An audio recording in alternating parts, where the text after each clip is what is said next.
Welcome to Boring History for Sleep. You've arrived at the quiet part of your day. The lights are low. Your mind is ready to drift.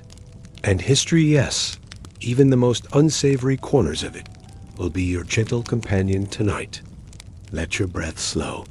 Let the world outside your room fall away. And as your body sinks deeper into comfort, your mind will wander back across centuries.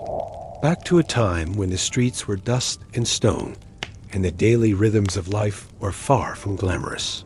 Tonight, we're going to explore a side of the ancient world as often left out of textbooks and tales of grand empires. The people who performed the unpleasant tasks, the unwanted duties, the labor that others turned their eyes away from.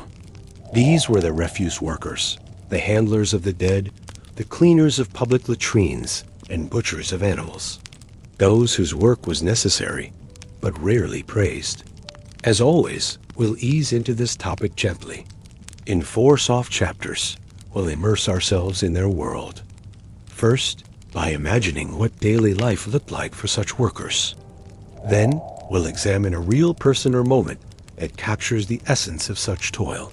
From there, we'll uncover a mystery or artifact that reveals how ancient societies regarded these roles. And finally, we'll contrast their lives with those of the elite, the distant, perfumed few who often depended on such labor, but rarely acknowledged it. So close your eyes, if you wish. Let the stillness of the room surround you, and together we'll begin our descent into the quieter corners of ancient history. Segment 1. Daily Life Immersion. The Night Soil Collector. A day in the life. Imagine yourself, not in the marble forums of Rome or the great halls of a Persian palace, but in a cramped, sun-baked alley in ancient Mohenjo-Daro. It is early morning. Before the sun crests the low hills, the streets stir with soft footsteps, mostly of those whose work begins while the city still sleeps. You are among them. You are a waste collector, known by many names across many civilizations. Night soil gatherer, cesspit cleaner, excreta remover. Your role is nearly universal across the ancient world. And yet, you move through the world half visible, not hidden, but not welcomed. The tools of your trade are simple: a wooden bucket, a flat shovel, and a long-handled ladle. Sometimes you use cloth wrappings around your mouth, more symbolic than effective against the pungent mix of ammonia, rot, and human leavings. In the Indus Valley cities, like Mohenjo-Daro, the sewage systems were advanced for their time. Gravity-fed drains, brick-lined channels, even home toilets flushed with pots of water. But like any system, someone has to maintain it. Someone has to clean the brick traps. Someone has to haul away what's left behind. That someone is you. As the sun rises, your steps take you from courtyard to courtyard, gently lifting the clay lids from domestic toilets. Some families leave a small tip a bundle of grain, a cracked fig. Others leave nothing but averted eyes. The rhythm of your day is not marked by clocks, but by weight. You know your shift is nearly done when your back begins to ache with the third full load, when the flies thicken and the sweat runs in steady rivers behind your ears. The journey to the outskirts of town is slow and steady. There, in open pits far from the center, the waste is heaped and buried with ash. Sometimes it will later be reused, mixed with straw, dried, and burned for fuel. But for now, your task is only to deposit and return. The smell clings, even in clean clothes, even after bathing in the cold, coppery canal water. Some say they can smell you before they see you. Some whisper that you are ritually unclean. Others say you are simply unlucky. But you know the rhythm of your life. You know the quiet joy of early mornings, when the stars are still out and the streets are yours alone. You know the weight of necessity. You know that your work, though unwelcome, sustains the city's health. Now, shift your thoughts forward to ancient Rome. There, in the shadows of temples and bathhouses, Another version of you labors. You are a fuller, a launderer of garments, and your cleaning agent of choice is stale urine, collected from public urinals, stored in vats, and poured over soiled tunics. The ammonia acts as a cleanser, and your bare feet do the rest, tamping, squishing, agitating cloth deep in tubs of acrid liquid. The work is rhythmic. Squish, squelch, swish, and then hang, rinse, and beat the garments with wooden paddles to soften them. Many Romans consider this profession shameful, but they need clean togas. They need white, crisp linen for ceremonies and parades, and so they turn to you. You might even pay a urine tax, levied by emperors like Vespasian, who famously defended it with the phrase, "Pecunia non olet," money does not stink. Your day ends in much the same way as it began, with sore hands, with skin raw from lime and alkali, with the subtle pride of clean garments drying on a wine. Perhaps, just perhaps, you exchange a nod with a tanner, another soul whose labor draws from decay and waste. Tanners, too, work on the edge of town. Their trade smells of blood, rot, and lye. They soak animal hides in pits, some filled with excrement, others with fermented liquids. They scrape, stretch, and dry the skins until they are supple, useful, valuable. And though the gods of Olympus or the spirits of Egypt may not favor your craft, the soldiers need sandals, the scribes need parchment, and the nobles need leather belts to hold their robes in place. Across civilizations, from the reed-lined banks of the Nile to the bustling bazaars of Babylon, this pattern repeats. Those whose hands are dirty keep the world running clean. And so the rhythm continues. Quiet, unsung, essential. Now, let us gently leave behind this world of smell and shadow. Let us turn instead to a story, a single life, a figure drawn from the margins of history, yet central to the workings of their world. Segment 2, Biography, Event, Ziryab, and the Palace Perfumers, Cleanliness and Class in the Caliphate. Let your mind drift now to a very different setting. The gleam of mosaics, the hush of silk slippers on marble floors, fountains trickling softly in hidden courtyards. This is medieval Al-Andalus in the city of Cordoba, sometime in the 9th century. Here, in the gleaming heart of the Islamic Golden Age in Iberia, you would not expect to find dirt, smell, or filth. But even in palaces, even in the most elegant halls, someone must think of cleanliness. Someone must design what clean even means. And that someone is Ziryab. Though not himself a dirty worker, Ziryab was the reason others worked tirelessly to cleanse, perfume, and polish the world around him. He was born in Baghdad, trained in music, science, etiquette, and astronomy. But it was in the court of Cordoba that he became a cultural transformer. Imagine him now, gliding through arched walkways, dressed in deep blue robes. Behind him, a hush of reverence, admiration, and perhaps envy.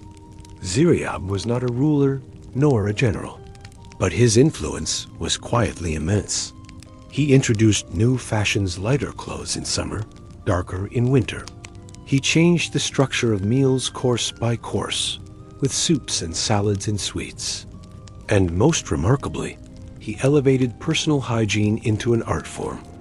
He is said to have recommended morning and evening bathing, mint-based deodorants, and toothpaste made from herbs and crushed shells. He insisted on regular grooming. Hair was to be styled, not merely cut. Clothes were to be perfumed, not simply worn. And behind these elegant ideals were the laborers. The palace perfumers worked with ambergris, rosewater, sandalwood. They strained oils, infused them with petals, and stored them in glazed jars.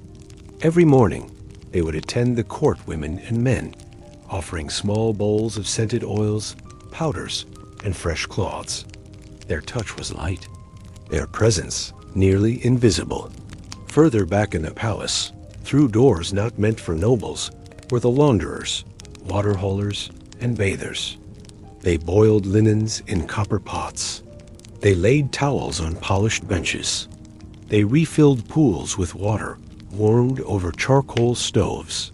Every time a prince emerged clean and radiant, there were half a dozen hands that had made it so.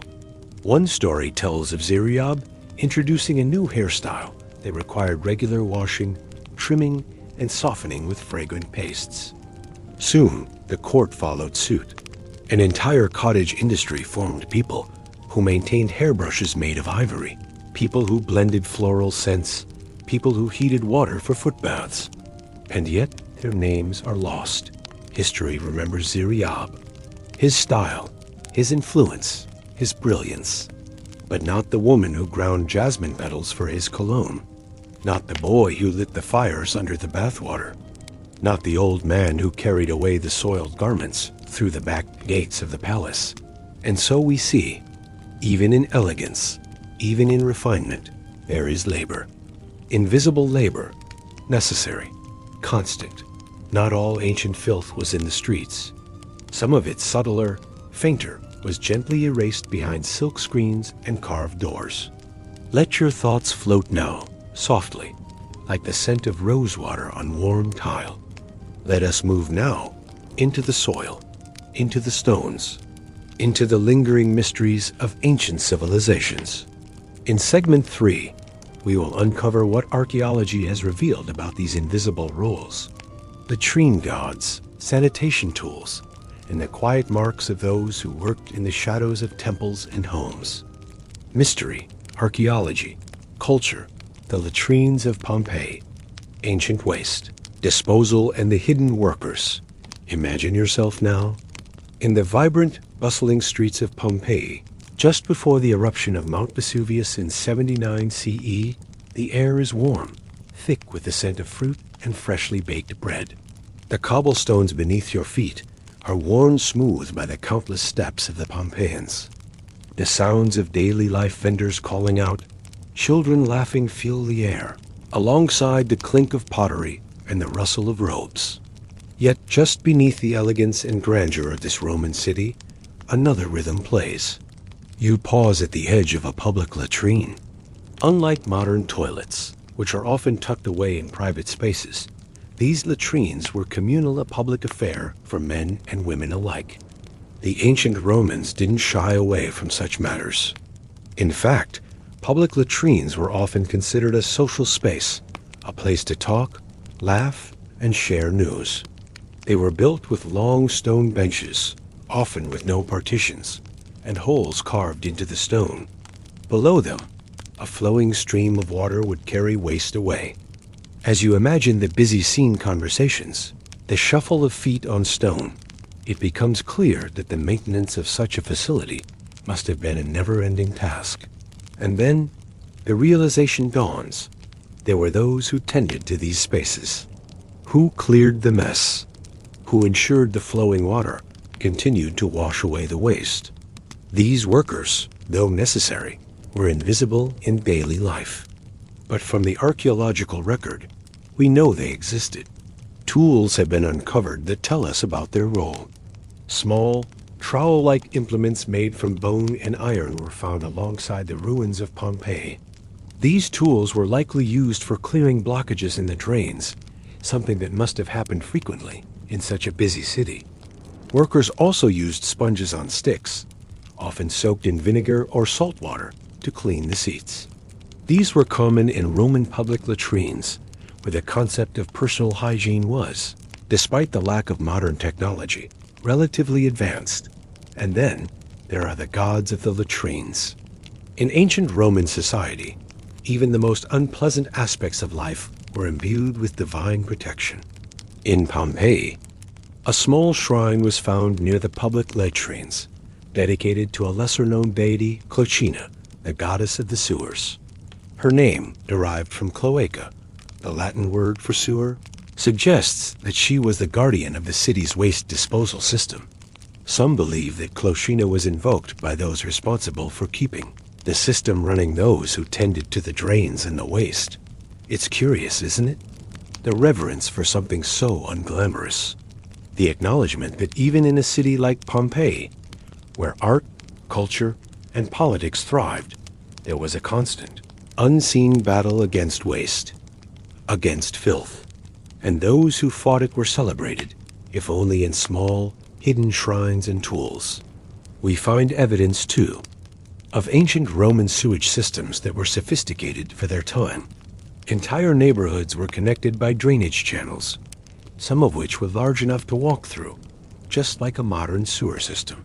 The Romans also built large public baths, which relied on a constant supply of clean water and a way to dispose of the used water. The very fact that the city of Pompeii was able to thrive with such systems speaks to the skill and dedication of those who maintained them, often without recognition. And still, we find little of their names. Their identities are buried under the layers of Pompeii's volcanic ash, yet their tools remain. A trowel, a sponge, a small shrine to Closina. These fragments of daily life, almost forgotten, whisper to us from the past. As you imagine the bustling streets of Pompeii, vendors, children, soldiers, take a moment to reflect. In the hidden corners of this city, the work that kept it clean and functioning went largely unnoticed. Yet, it was these invisible hands that made the vibrant city possible. Now, we leave Pompeii behind and travel further into the past, to the distant world of ancient Egypt.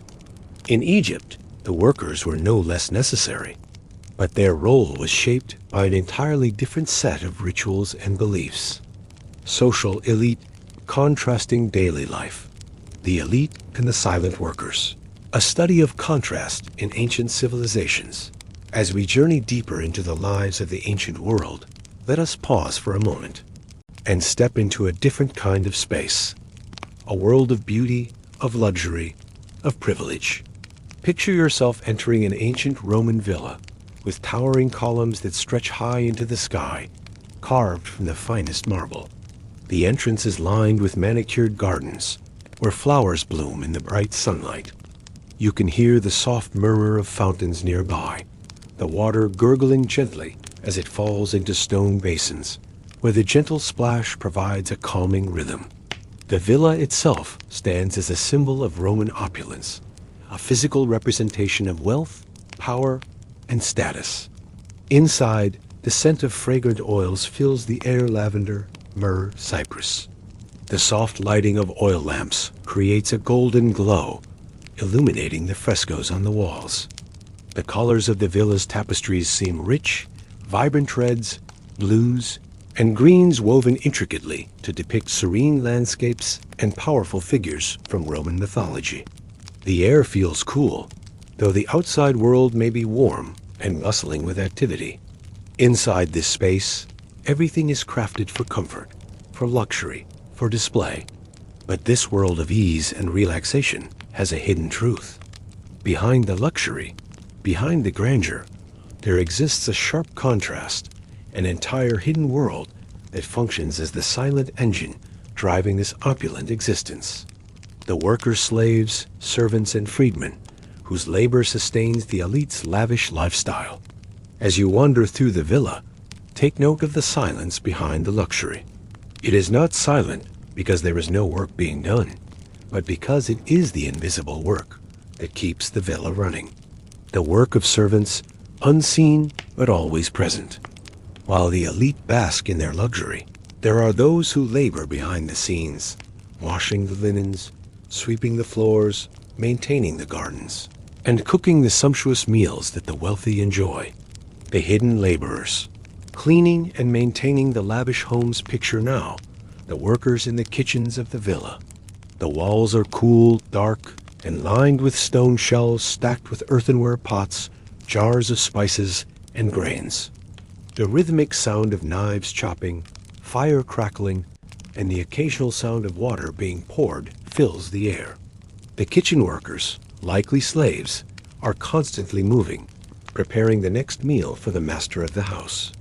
They peel fruits and vegetables, grind spices, and roast meats, all the while ensuring that everything is done in the most efficient and quiet manner. Their names are likely never known, for they are simply seen as the background to a feast that the elite will enjoy later that day. While the wealthy guests lounge and relax, discussing politics or the latest gossip, the kitchen workers to their left and right are constantly moving.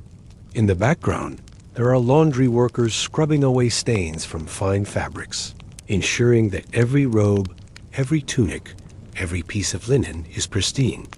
The elite's robes, often embroidered with gold and intricate patterns, are carefully maintained, ensuring that no mark, no wrinkle, no imperfection disrupts the pristine image of nobility.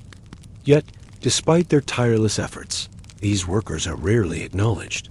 They exist in the periphery, performing tasks that are essential to the functioning of the elite world, but invisible to the guests who come and go admiring the beauty and wealth without ever acknowledging the silent labor that underpins it all. The garden workers, sculpting beauty in silence. And then beyond the villa, we find another set of workers, those responsible for the gardens. You step outside and find yourself surrounded by beautiful manicured spaces.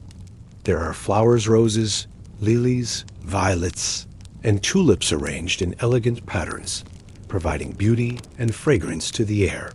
The sound of birds chirping softly in the distance accompanies the hum of bees and insects collecting nectar. Yet, behind this lush beauty lies the constant labor of the gardeners, who carefully tend to the plants, pruning them just so, making sure that every flower is perfectly in bloom. The garden is more than just a place of beauty. It is a reflection of the wealth and status of the villa's inhabitants. It is a symbol of control over nature itself. The gardeners labor in the heat of the day, making sure the water channels run smoothly, the plants remain healthy, and the trees are perfectly shaped. Imagine the quiet rhythms of their work, the snip of the pruning shears, the soft rustling of leaves, the squelch of wet soil beneath their sandals. All the while, the elite enjoy the garden's beauty from the shade of a pavilion, never fully aware of the constant work required to keep this environment pristine. The other side of luxury, the lives of the servants, but the contrast goes beyond the gardens and kitchens. It is found in the lives of those who served the elite in the most personal of ways, those who worked within the private quarters, tending to every need, from grooming to personal hygiene. Imagine the elite woman of Rome, her hair perfectly braided, her skin radiant with oils, and her gown the most elaborate of silks. She spends her days lounging in her personal chambers, enjoying the comforts of her wealth. But as she enjoys these luxuries, there is someone, a servant, who spends hours preparing her bath, brushing her hair, and dressing her. In Rome, the elite had specialized workers for personal care. There were slaves who were dedicated to the preparation of baths, bringing hot water from the kitchen, and ensuring that the bath was filled with the finest oils and scents. The servants were often responsible for combing the hair of their masters, massaging their skin with scented lotions, and even applying makeup. These servants were invisible, yet their work was indispensable to maintaining the appearance of the elite. The workers who groomed the noblewoman's hair or bathed the nobleman were skilled in their craft. Their hands, rough from years of labor, were the tools of luxury. And yet, their lives filled with endless labor were often devoid of the same comforts their masters enjoyed. The paradox of wealth. Cleanliness as a status symbol. We cannot ignore the fact that for the ancient elite, cleanliness was not simply a matter of hygiene, it was a status symbol.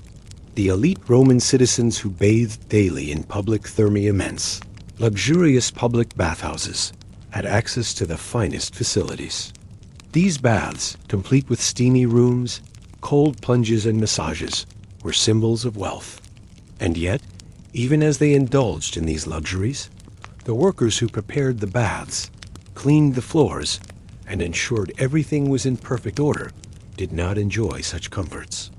In fact, for the elite, the cleanliness of their bodies was often the most public aspect of their status. Wealth was often displayed in how clean and groomed one appeared in public. The highest-ranking Roman officials would walk the streets dressed in pristine togas, the finest linen, while the workers beneath them were often covered in the dirt of their labor. These contrasts between the elegance of the elite and the hidden toil of the workers couldn't have been more stark. Reflections. The invisible workers who made luxury possible. As you sit within this villa, surrounded by the fruits of labor, take a moment to reflect. The elite lived lives of comfort and privilege, surrounded by beauty, luxury, and convenience. But none of this would have been possible without the unseen workers, without the servants who maintained the gardens, without the cooks who prepared the feasts, without the cleaners who ensured that every surface was spotless. There would be no luxury, no status, no comfort. In this quiet space, it is easy to see how the world of the elite was built not just by their wealth, but by the endless work of those who had no name, no fame, and no glory. The workers of the ancient world were as much a part of the system as the elite themselves, even if their contributions were often overlooked. Politics and influence without overt power, quiet thrones, and the machinery of subtle rule. Close your eyes for a moment and picture a scene not filled with fanfare or war cries, but with the rustling of robes across polished stone, the soft click of a seal against parchment, the murmured exchange of courtesies in a shaded colonnade. There is no throne here, no crown, no audience of cheering crowds. And yet, power resides in this space, quiet, deliberate, and immovable. This is where true influence lived in ancient civilizations, not on the battlefield, but behind veils, across scrolls, within private chambers. The elite, particularly those not sitting on actual thrones, often preferred influence to overt power. Kings and emperors were burdened with public expectation, visible and accountable. But the senator, the courtier, the noble scribe, they operated within a more refined domain. Their strength came not from direct command, but from access, proximity, and understanding of the systems that kept their world turning. Let us wander into this intricate and largely invisible domain, the inner sanctum of politics without spectacle, where the ancient elite shaped outcomes without seeming to act at all. The power of presence without the burden of rule. To rule openly meant exposure, to criticism, to assassination, to rebellion. But to influence those who ruled, that was safer, more elegant. The true masters of ancient politics often preferred roles that placed them just behind the spotlight. Advisors, viziers, chamberlains, and patrons. In ancient Mesopotamia, for example, the scribal class held immense sway over the administration of kingdoms. These were not loud or flamboyant men. They were quiet stewards of records, interpreters of omens, and keepers of the king's word. Their pens, dipped in ink and pressed to clay, effectively guided the state's priorities: trade routes, military campaigns, grain distribution, temple construction. Their influence lay not in making decisions directly, but in preparing the options, filtering the facts, and shaping what the king saw.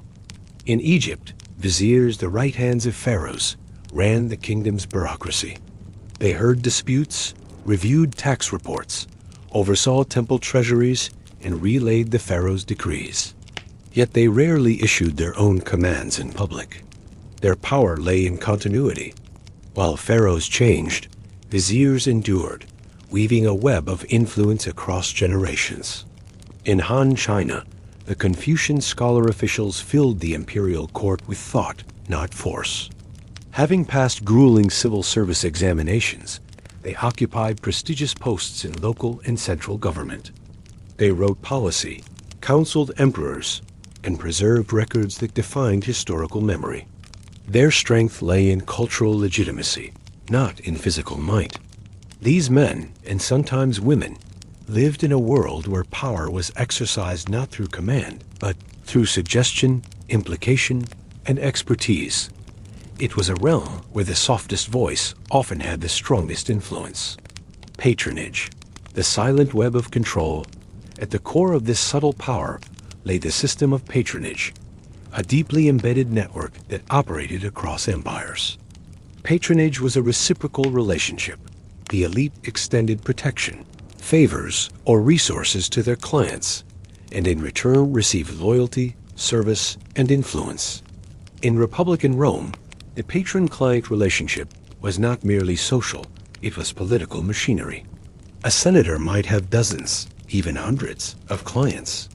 These clients greeted him each morning in the salutatio, a formal procession of deference. The senator might help a client secure a job, resolve a legal matter, or secure grain during a shortage. In return, the client was expected to support his patron politically, vocally, and physically when needed. This created a pyramid of soft power. A senator might not be the consul or governor, but through his clients, he could sway votes, intimidate rivals, and build consensus all without issuing a single direct order. This system extended across cultures.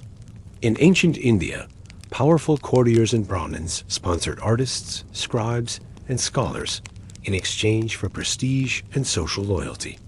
In feudal Japan, daimyos did not just command warriors.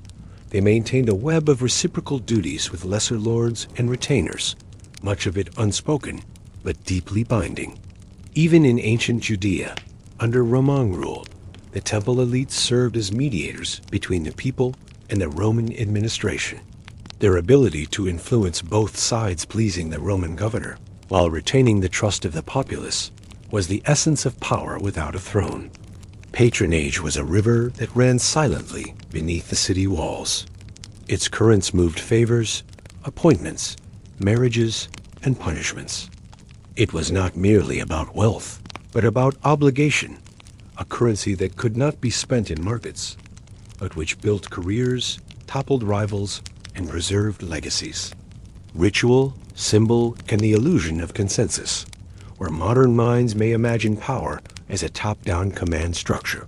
Ancient societies often conceived of it in layers, woven together by ritual and symbolism. The elite mastered these tools not only to cement their place, but to project an image of legitimacy so potent that their authority rarely had to be questioned aloud. In ancient China, a high-ranking official's power was amplified through rituals rooted in Confucian ideology. His role in ceremonies offering incense, interpreting omens, speaking certain formulas placed him as an intermediary between heaven and earth. Through participation in these rituals, the official wasn't just acting on behalf of the emperor, he embodied cosmic harmony. Opposing him meant challenging not just a person, but a worldview. Similarly, in the Persian Empire, the elite did not wield swords to maintain influence. They organized festivals, paid poets, and managed temples. They ensured that the imagery of royal harmony of Ahura Mazda's divine order was consistently maintained. When people saw carvings of processions on palace walls or coins bearing the king's image, they were absorbing a message crafted and distributed by the elite class. Even in democratic Athens, ritual played a central role. High-ranking citizens were expected to sponsor public festivals, fund dramas, or lead religious rites. These acts were not voluntary hobbies. They were obligations that displayed one's commitment to the city and secured one's place within its upper ranks. In funding the arts or the games, an elite could become more beloved than a general returning from war. Through ritual, the elite turned politics into performance. And in every society where literacy was limited and tradition sacred, performance could be more convincing than truth. The elite didn't need to command, they needed to appear inevitable. Architects of influence, who got to speak. In nearly every ancient civilization, the power to speak publicly, whether in court, council, or assembly, was itself a form of control. Not everyone could raise their voice. Not everyone was allowed to ask questions. In ancient Rome, the Senate was composed of men who had already served in various public offices. Entry required wealth, birth, and a record of service. These men debated laws, foreign policy, and economic regulations. But their power was not absolute. They couldn't directly enforce anything. What they had was the authority of speech. Their oratory shaped public opinion, and their deliberations were recorded as senatus consulta recommendations that guided the consuls and magistrates.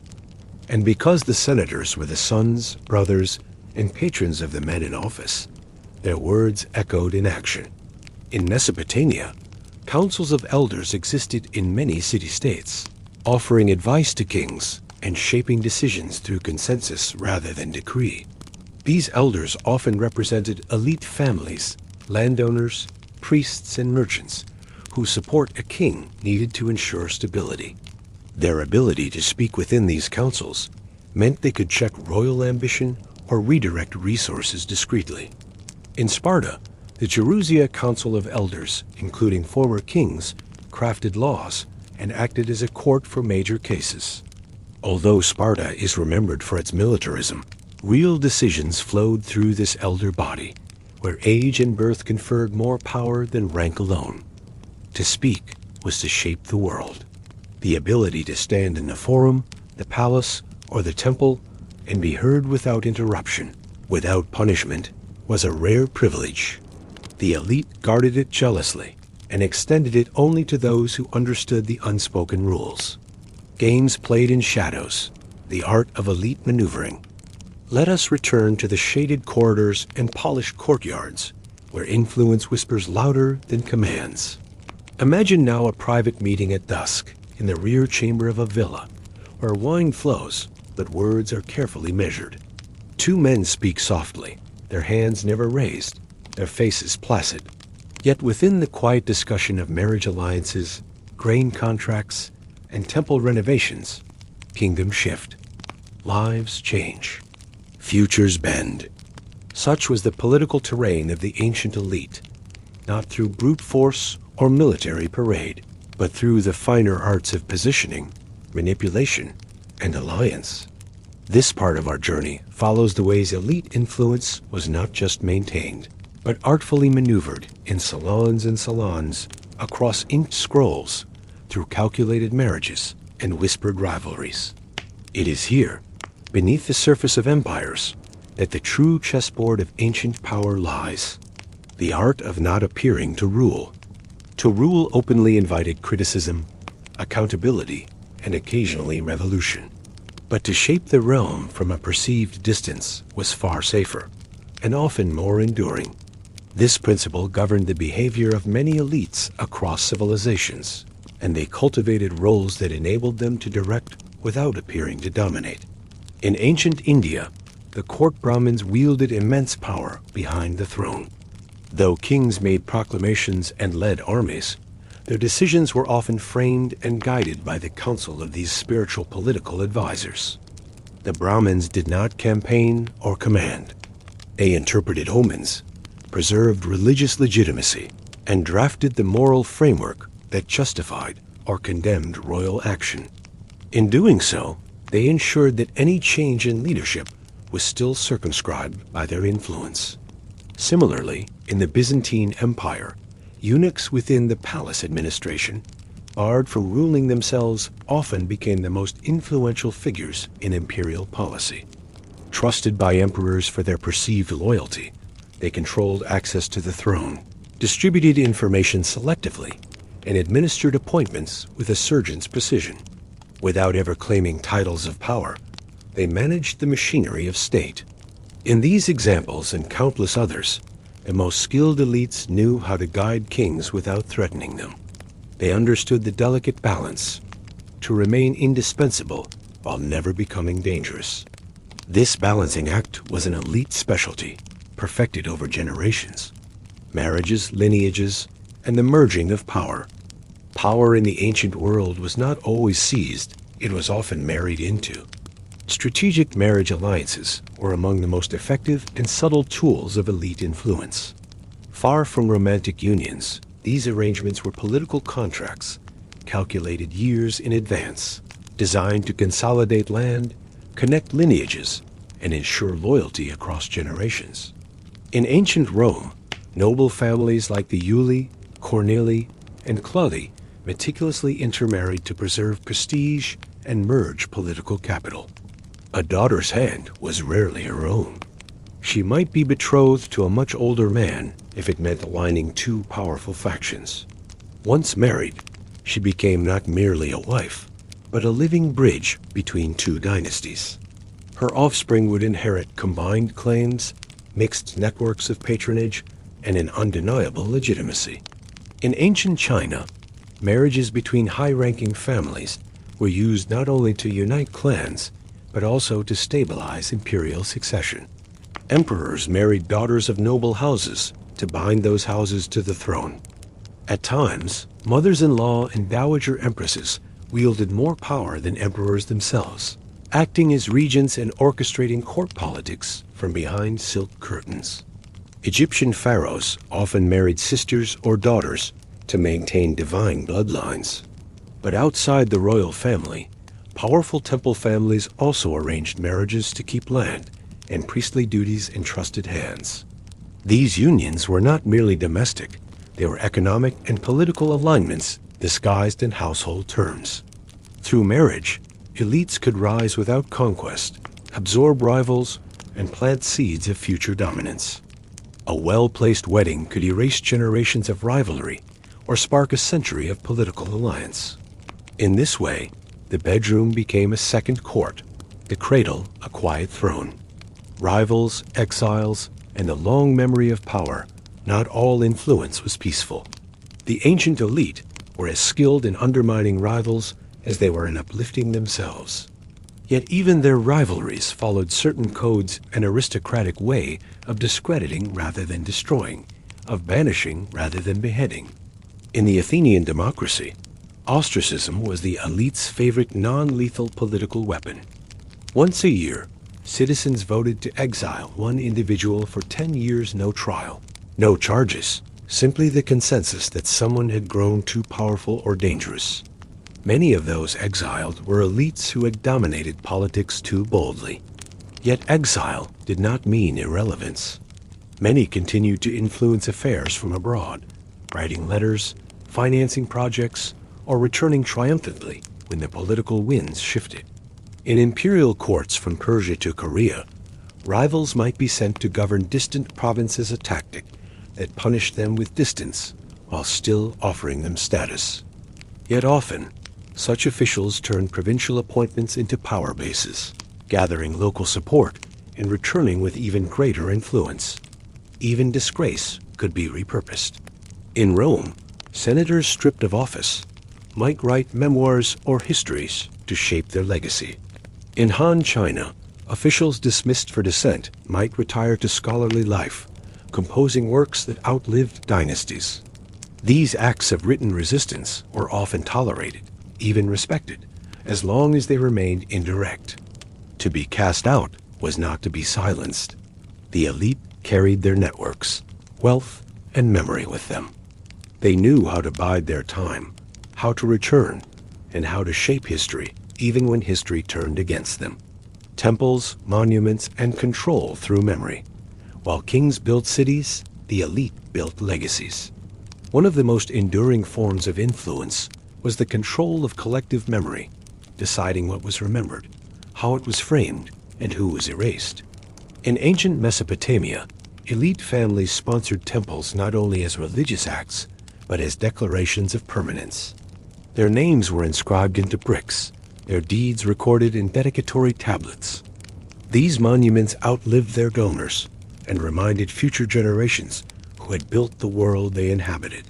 In the Roman world, elites funded public works, aqueducts, roads, not from pure generosity, but from calculated investment in memory. Their names were etched on walls and marble plaques. Even centuries later, a passerby would see Marcus Gavius Maximus, patron of the people, builder of the Eastern Gate. This was not just memory, it was influence enduring through stone. The Han Chinese elite were masters of ancestral veneration.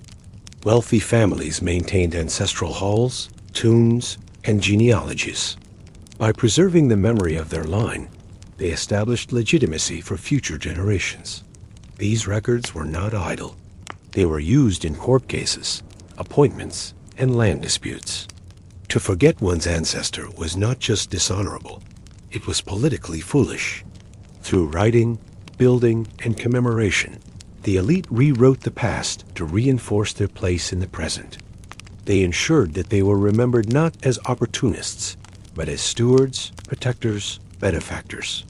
And in doing so, they kept influence alive long after their voices had fallen silent. Whispers that moved empires, perhaps. The most refined form of elite influence was the well-timed whisper, a single word in the ear of the right person at the right moment. In Persian courts, the king's ears, informants and advisors, often determined royal perception more than public action. An elite courtier might secure favor by knowing which information to emphasize, which to omit, and whom to subtly discredit. In medieval Islamic courts, poets were as feared as generals. A satirical verse could destroy reputations, while a praise poem could elevate an unknown merchant to near nobility. Elite poets thus became kingmakers, armed with rhyme and reputation rather than blades. And across Africa's Sahelian kingdoms, Griot's elite oral historians preserved, interpreted, and reinterpreted political memory. To fall from a Griot's good graces was to vanish from the collective story. In all these cases, the act of speaking was sacred, but more sacred still was the act of not speaking, of knowing when to be silent and what silence meant. In elite circles, a pause could carry more weight than a proclamation. A gesture, a withheld invitation, a late arrival, each was a message in its own right. The elite communicated fluently in the language of implication. They did not shout, they suggested. They did not order, they arranged. And in doing so, they moved empires, one breath at a time. The sacred performance of power, ceremony, ritual, and the divine justification of the elite. Now imagine yourself stepping into a great hall. The air is thick with incense. Murmurs hush into silence as a procession enters. Priests in robes, nobles in polished garments, a boy carrying an emblem of state, his hands trembling slightly under its weight. At the center, an elder nobleman walks slowly, not because of age, but because of gravity. The gravity of knowing that the eyes of history are always watching. This is no coronation. It is no war council. Yet it is perhaps more important than either. A ritual of presence, a performance of tradition, where the elite reinforce the idea that they belong at the center of life, not by decree, but by design. In this final part of our exploration, we sink even deeper into the invisible structures that sustained elite power. The rituals that made their rules seem natural, the ceremonies that made hierarchy feel holy, and the systems of thought that wrapped influence in divinity, philosophy, and culture. For the elite, politics was never just governance. It was drama, repeated again and again, until everyone forgot it was staged. The ritual machinery of authority. Across ancient civilizations, authority was bound tightly to ritual, and rituals were meticulously orchestrated by the elite. In court ceremonies, religious festivals, and seasonal rites, the elite were not merely participants. They were necessary actors, irreplaceable in their roles. Their absence would disrupt the cosmic order, or so the narrative went. In ancient Egypt, a pharaoh was divine, but the priestly elite ensured that divinity functioned properly.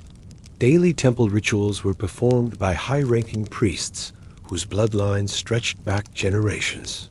Their actions were said to maintain Ma'at, the cosmic balance of truth and order. Without them, the world risked sliding into chaos. Their power lay not in command, but in ritual continuity.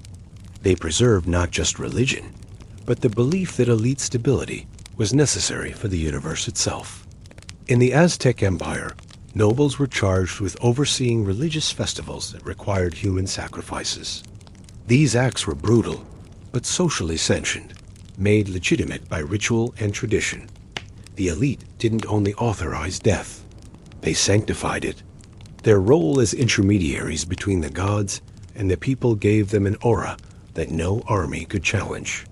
Even in Confucian China, where ancestor worship replaced the pantheon of gods, the elite carefully staged elaborate rituals to honor their forebears. These acts weren't superstition. They were deeply political. To honor the ancestors was to reinforce filial piety, hierarchy, order, and most of all, the legitimacy of those who performed them. The construction of sacred lineage, it was not enough for elites to claim descent from past rulers or warriors.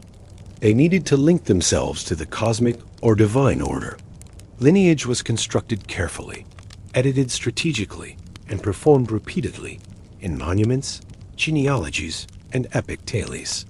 In the Indian subcontinent, the Kshatriya class, the warrior aristocracy, traced their lineages to gods and mythical kings. Dynasties claimed descent from Rama or Krishna, figures of both religious and moral perfection. Such claims were not just for pride. They were political assertions, reminders that their right to rule came from Dharma, divine law. In Japan, the imperial family was said to descend from the sun goddess Amaterasu. Even when emperors had no real political power, this divine connection preserved their supremacy in ritual and memory. The real power may have rested with shoguns or noble houses, but the emperor's blood remained untouchable.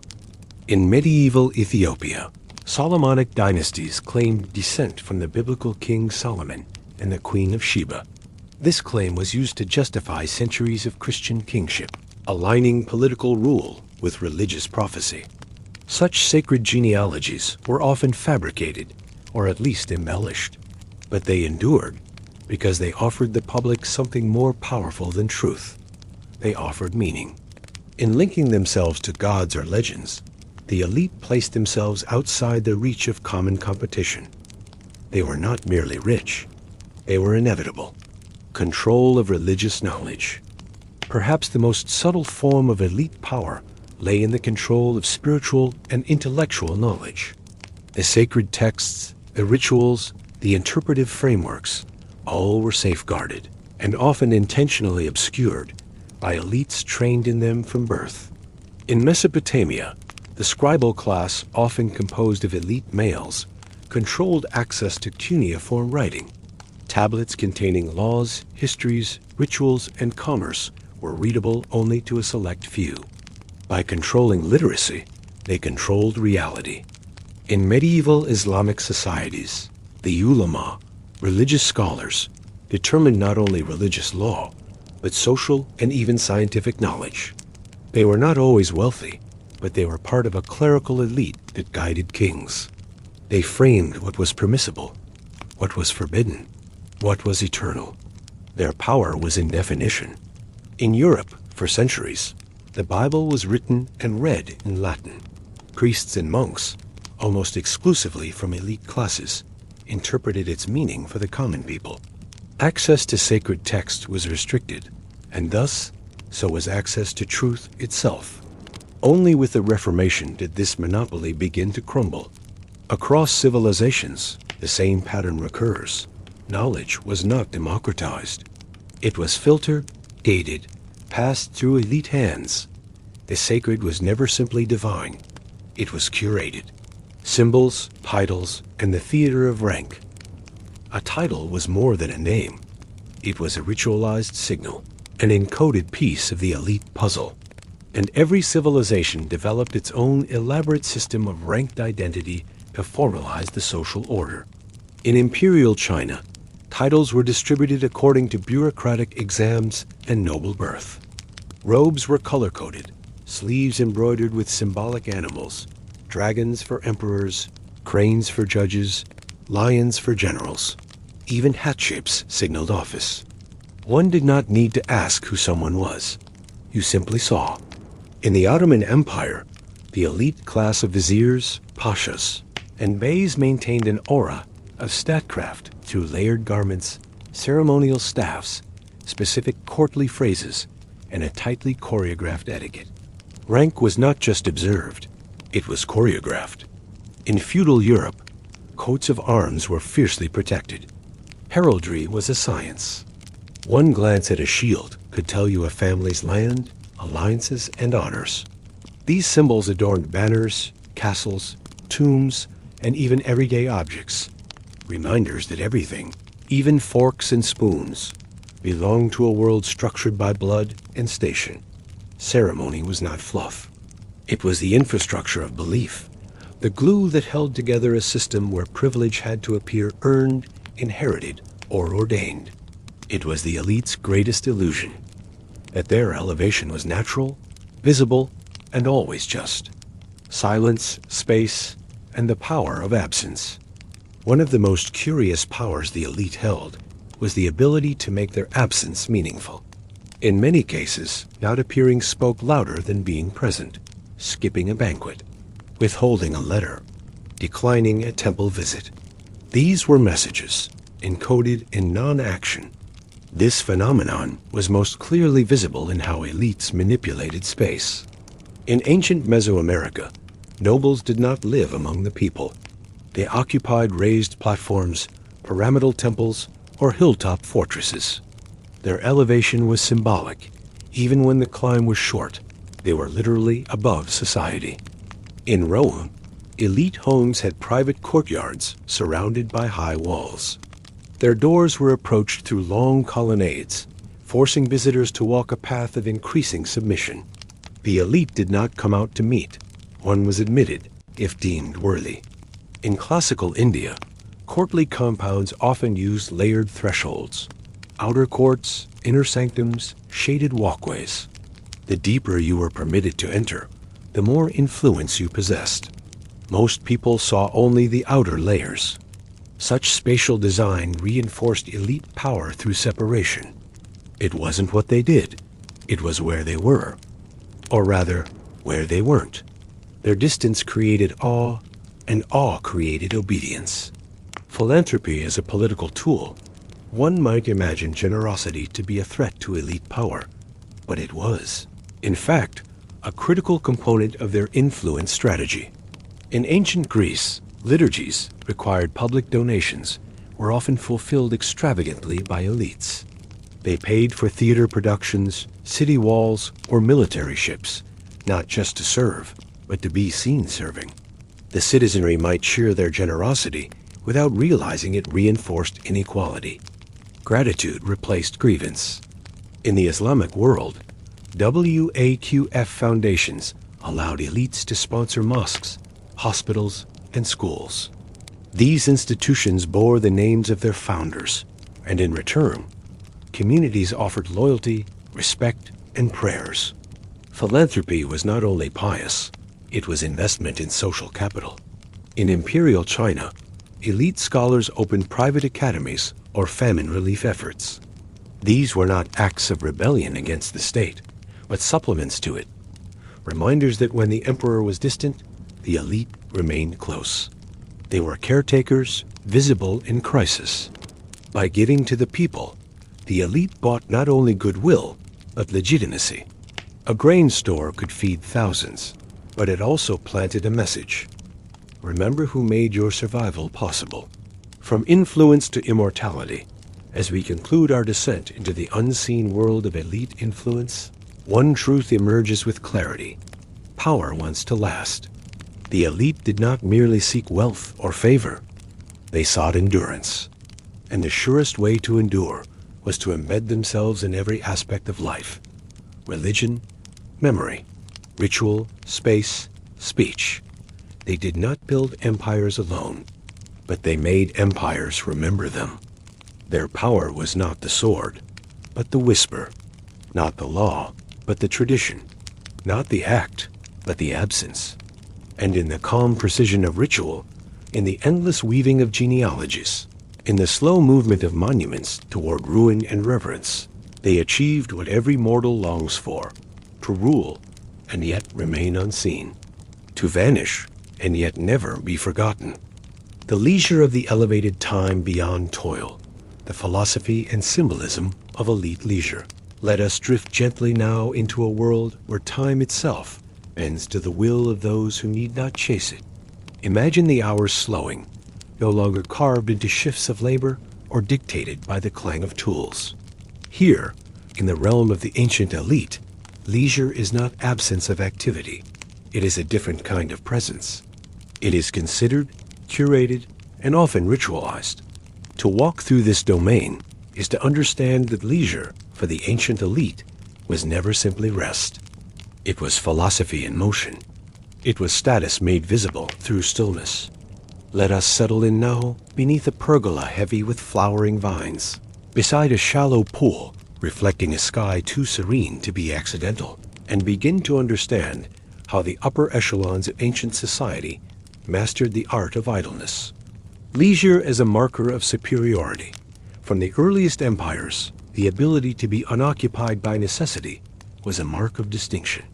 Where the vast majority of people labored, planting, weaving, fetching water, carrying burdens, the elite did not. Their time was not consumed by survival, but directed toward contemplation, ceremony, and beauty. In Rome, the concept of otium was central to elite identity. Far from being mere laziness, otium was the cultivated absence of public duty or commercial concern, a time reserved for reading, writing, thinking, and social exchange. It was both a withdrawal from the world and a claim to moral elevation. Cicero, a Roman statesman and philosopher, often wrote of the value of otium cum dignitate leisure, with dignity suggesting that idleness was only virtuous when spent in noble pursuits such as philosophy or statesmanship. Contrast this with negotium, the business of everyday life, derived literally from not leisure. For the Roman elite, to escape negotium was not just a luxury, but a triumph. It confirmed their place above the fray, their distance from the clamor of markets and courts. In Han China, too, the Confucian ideal of the Junzi, the cultivated gentleman rested on a life balanced between duty and reflection. Scholar officials were expected to appreciate poetry, calligraphy, and music. Their time was divided not by manual labor, but by the turning pages of ancient texts, the careful composition of verse, or the delicate tending of a bonsai tree. To master such pursuits was not a distraction from authority. It was proof of one's fitness to hold it. The philosophy of stillness, what distinguished elite leisure from mere indulgence, was its framing. In nearly every ancient civilization, the act of resting was elevated into a ritual. It was not enough to do nothing. One had to do nothing well. In Greece, philosophers such as Aristotle believed that the highest human activity was contemplation. He called this theoria not the labor of hands, but the labor of the mind turned inward. Leisure was sacred because it allowed the soul to align with reason and the cosmos. The elite, therefore, were not merely lucky in their idleness. They were positioned, by virtue of leisure, to live the most fully human life. Even in cultures not explicitly philosophical, stillness was tied to divinity. In Mesopotamia, depictions of gods and kings often showed them seated calm, composed, unmoving, while others scurried to serve them. Motion was for the subordinate. Serenity was for the supreme. To sit in ease was to echo the posture of deities, a symbolic gesture of one's elevation. This cultural association between stillness and status seeped into behavior. Elites were trained to move slowly, to speak deliberately, to cultivate an aura of calm, even in the face of urgency. Their time was not subject to interruption. A noble's leisurely pace, his refusal to rush, was a performance of power in and of itself. Time is a display of wealth. The concept of free time, as we understand it today, barely existed in the ancient world for the common people. Time was a resource spent in the field, at the loom, at the forge, or in the market. To lack labor was to invite starvation. But for the elite, time itself became a form of currency. They could afford to commission a musician, attend a lecture, or lounge for hours at a banquet, because their income did not depend on hours worked. Their estates ran on the backs of others. Their needs were met without exertion. And so, each hour they spent at leisure became an unspoken announcement. I am removed from need. A Roman aristocrat reading scrolls in a shaded study, a Chinese Mandarin sipping tea beside a stone garden, or an Egyptian priest reclining as incense curled through the air. All of these were scenes not just of comfort, but of hierarchy. Their ease was both personal pleasure and public performance. In watching them at rest, one saw how far removed they were from the rhythms of necessity. This unspoken performance often extended to guests. In Rome, the convivium, a dinner party, was less about food than about hierarchy. Who sat where, who reclined next to whom, who spoke first, all were carefully orchestrated to reflect status. The host's leisure served not just himself, but his reputation. Leisure as social strategy time, when controlled and given freely, could be a tool for influence. Elites used leisure not merely to rest, but to network. Banquets, symposia, salons, and hunting parties became venues where alliances were formed, marriages arranged, and policies debated informally, of course, but no less consequential for it. In ancient Greece, the symposium was a formalized drinking party that blended leisure with intellectual discourse. It was not unusual for poets, philosophers, or aspiring statesmen to present ideas over wine and song. Participation in such events offered the double benefit of pleasure and prestige. In Persia, noble banquets followed strict etiquette, and proximity to the host reflected favor. Being invited to a private garden for a perfumed evening meal was a political signal as much as a social gesture. Even in ancient India, the royal court might retreat to a forested palace for the Vanavasa Udaha, period of leisure and spiritual reflection that also allowed the king to surround himself with poets, priests, and scholars. These environments softened the edge of command, but they did not reduce its reach. Leisure, then, was not passive. It was a tool subtle, graceful, but powerful. The elite learned to wield it as deftly as they did the pen or sword. The gendered dynamics of leisure, elite leisure, was not experienced equally by men and women, though both participated in its structures. Men's leisure was more visible, public, performative, political. It unfolded in bathhouses, libraries, academies, and assemblies. It was a tool for governance, a theater for reputation. Women's leisure, particularly in patriarchal cultures, was more secluded, but no less structured. In Rome, elite women spent time overseeing households, engaging in textile work not out of need, but as a symbol of virtue, and participating in religious festivals that reinforced their social roles. In Egypt, some noble women owned land and commissioned art, their names preserved in tombs and on temple walls as patrons and priestesses. In Han China, elite women often composed poetry, tended gardens, and observed Confucian rituals designed to reinforce harmony and hierarchy. A woman's leisure was not freedom, it was refinement. Her time was curated to reflect her family's standing, her husband's status, and her own virtue. But within these constraints, women also carved out space for culture and influence. They exchanged letters, sponsored shrines, and preserved oral histories. Their leisure, while less publicly acknowledged, quietly shaped the domestic and even spiritual life of their societies. Idleness is immortality. To live without urgency was, in a sense, to cheat mortality. The elite stretched their lives not just in years, but in depth-dwelling in hours, thick with meaning, surrounded by beauty, rituals, and the arts. Their names would be etched into marble, not because they built cities or led armies, but because they lived in a way others could not. Their leisure became legend.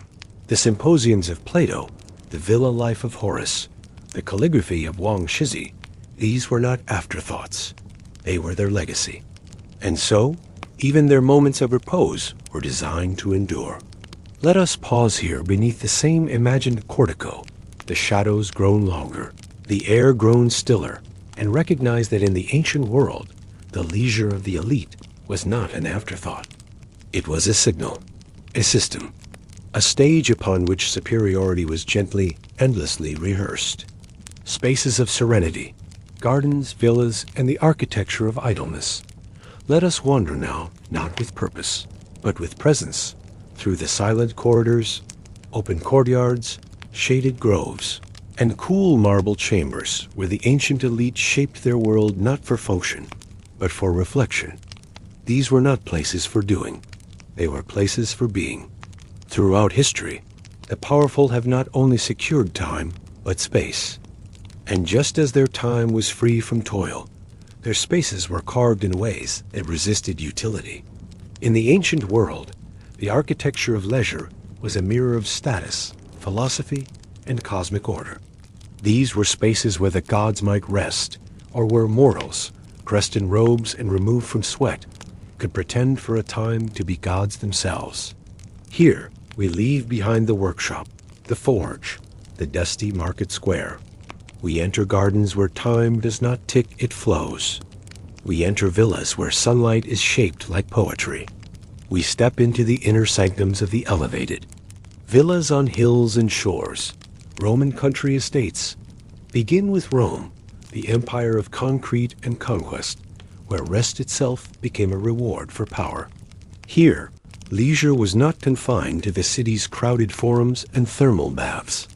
It reached outward, stretching across the countryside in the form of the villa, a country estate where senators, poets, and patricians fled the noise of civic life to rediscover nature, reflection, and control. These were not rustic farmhouses. The Romang Villa Rustica may have presided over farmland, but the elite Villa Urbana was a monument to harmony between nature and architecture. Cicero, Pliny the Younger, and Seneca wrote lovingly of their retreats estates positioned for ideal light, with views over lakes or vineyards, cooled by sea breezes or alpine air. Inside, peristyle gardens bloomed with roses and violets, ringed by columned walkways for contemplative pacing. Courtyards were framed to catch afternoon sunlight, while atriums caught rainwater in shallow pools that rippled with falling drops. The architecture itself slowed the senses, encouraging stillness. Guests reclined on cushioned couches in open-air dining rooms, known as triclinia, where frescoes of nymphs, satyrs, and lush landscapes blurred the line between painted dream and surrounding world. Water features gurgled gently. Servants moved soundlessly. To walk through such a villa was not to escape civilization. It was to step into its most refined version. Sacred gardens of Persia, the origin of paradise. Now we glide eastward to ancient Persia, where the elite invented a concept that would echo through centuries. Paradisa, a walled garden. It is from this word that we get paradise. For Persian nobility, especially during the Achaemenid and Sasanian empires, gardens were more than private retreats. They were cosmological symbols, laid out in precise quadrants, bisected by water channels, shaded by pomegranate and cypress trees. These gardens represented order, abundance, and divine favor. Cyrus the Great is said to have constructed elaborate royal gardens filled with exotic plants brought from across the empire. Gyrius and Xerxes inherited this vision. Their palaces at Susa and Persepolis, surrounded by manicured enclosures where nobility could walk, dine, and host emissaries. To walk in such a space was to walk through an ordered universe, green, flowing, protected from the chaos beyond its walls. The Persian bog was designed to appeal not only to sight, but to sound and scent. Jasmine, roses, and citrus were chosen for their aroma. Pools reflected starlight and softened the air. Even birds were encouraged: partridges, nightingales, peacocks, symbols of grace and immortality. To be invited into such a space was not a courtesy. It was a signal of trust, status, and nearness to power. These were places where war was forgotten, and instead, poetry was recited over fruit and sherbet. The scholar's courtyard, China's harmonious designs in Han and Tang Dynasty China, leisure spaces were intricately tied to the philosophies of balance and reflection. For the elite scholars, officials, nobles, the ideal environment was one that echoed Confucian restraint, Taoist harmony, and Buddhist calm. The traditional Chinese courtyard was a spatial manifestation of harmony. Central open spaces were encircled by rooms for sleep, study, and ritual. Each element was symbolic. Water for wisdom, rocks for endurance, bamboo for integrity. But beyond the household, the elite constructed private gardens, often small, sometimes attached to ancestral homes or estates. These gardens were not symmetrical or overpowering like their Western counterparts. They meandered, they surprised.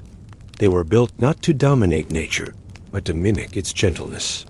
Winding paths revealed views one step at a time, first a small bridge, then a moon gate, then a pond where koi drifted like meditative thoughts. Every feature was chosen to suggest a season, a mood, or a virtue. Rocks arranged to resemble mountains. Pavilions positioned to catch moonlight. Trees planted not for fruit, but for silhouette. In these gardens, tea was poured slowly. Poems were composed on silk. Crickets sang.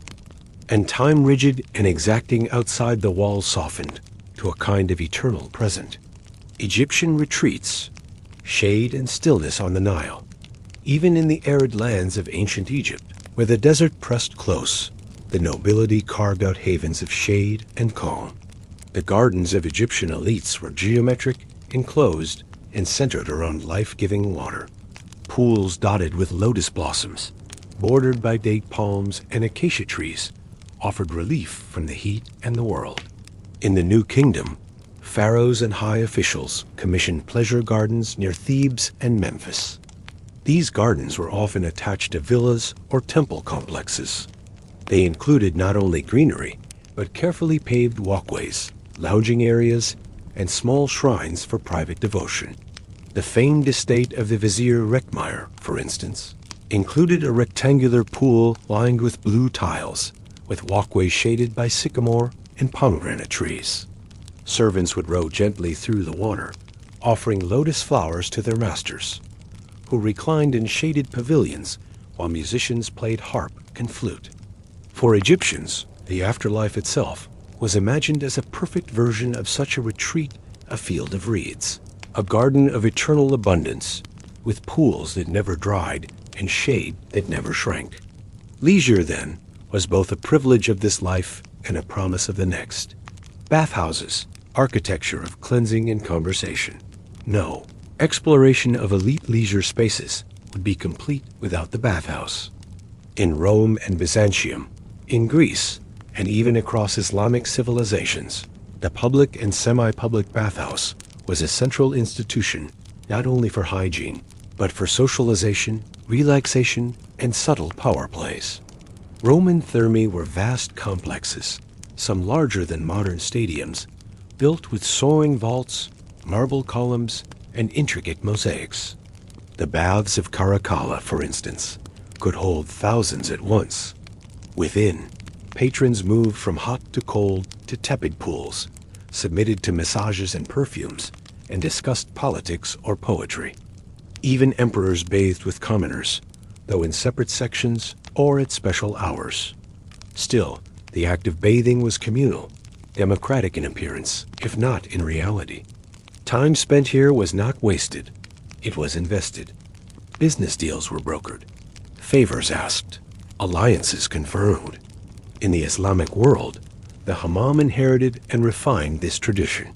Bathhouses attached to mosques or palaces offered not only physical purification, but spiritual renewal.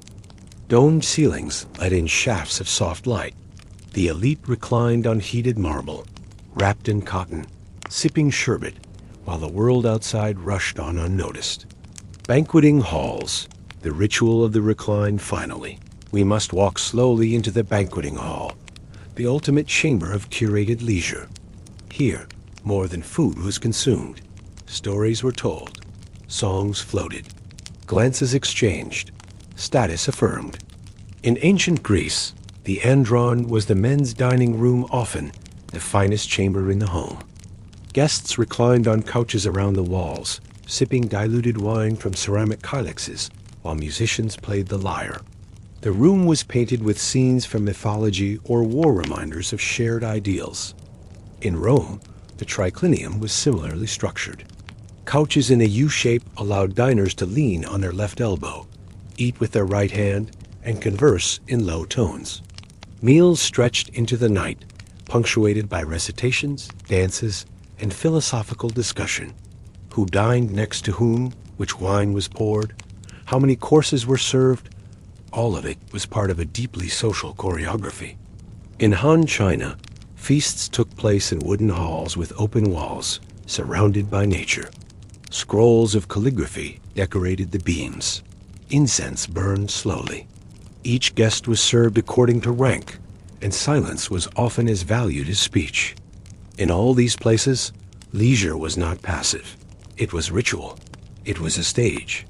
And the architecture walls, gardens, pools, chambers formed the set on which status was performed, celebrated, and gently reinforced. A gentle exit. As the lanterns are lit and the final harp string is plucked, we tiptoe from these halls of stillness. The spaces we have wandered, real and symbolic, whispered not just peace, but position.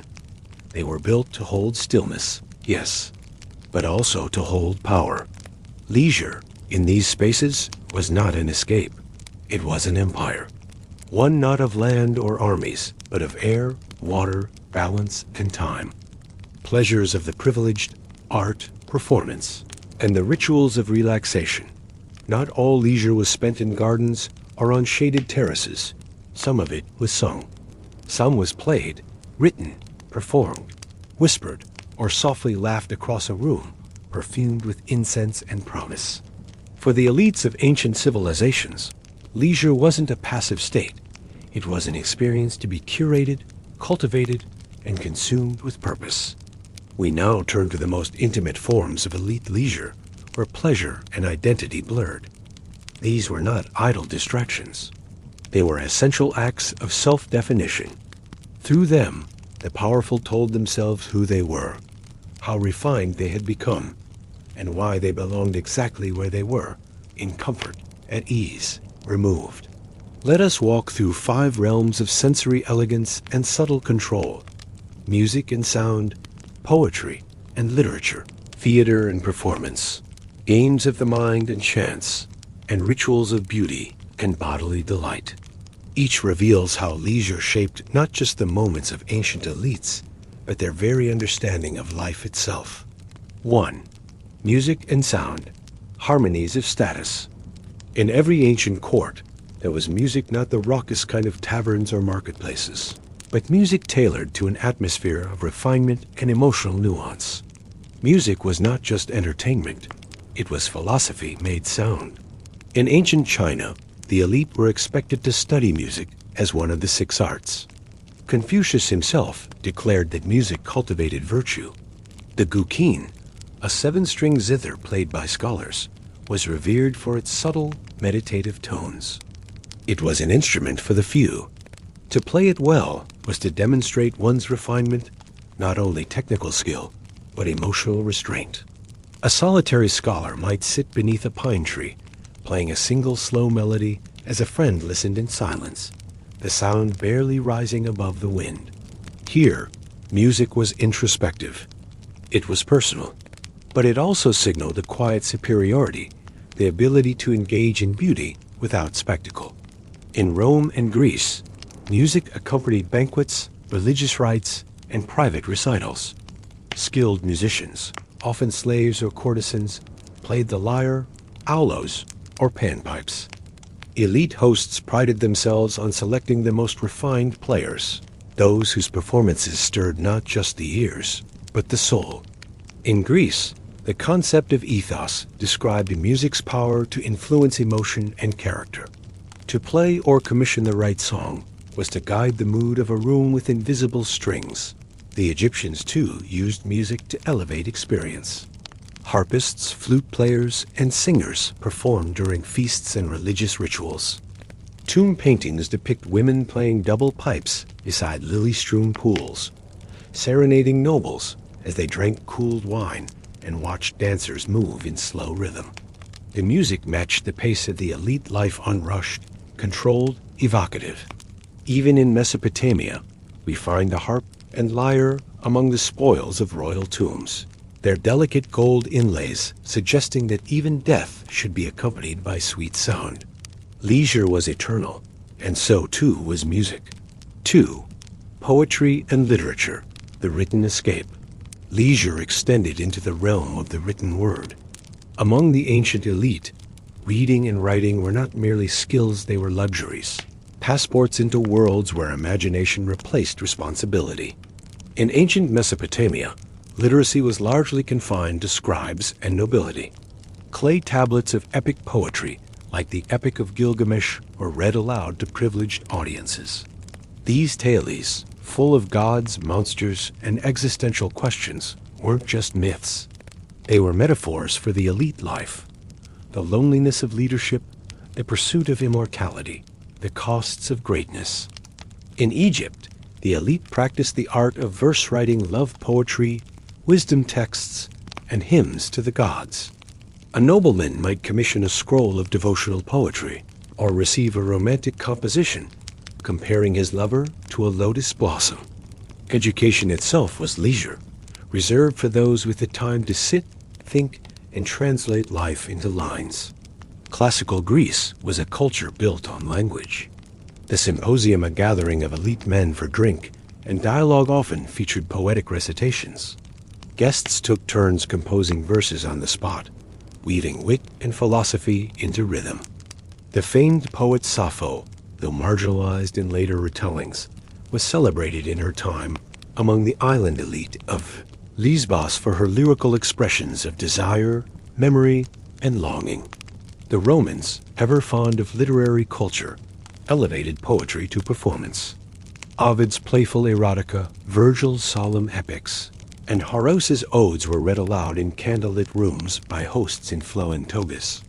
To own a library scrolls stacked in niches carved into the wall was not only practical, but a statement of status. Leisure was knowledge. Knowledge was influence. In India, Sanskrit poetry formed the soul of elite leisure. Rulers and scholars gathered to hear court poets recite from the Mahabharata. The Ramayana, or verses of Kalidasa works, where divine drama and human feeling were interwoven in rich, deliberate verse. Even love poetry was considered high art, a refined indulgence in the aesthetic and the ephemeral.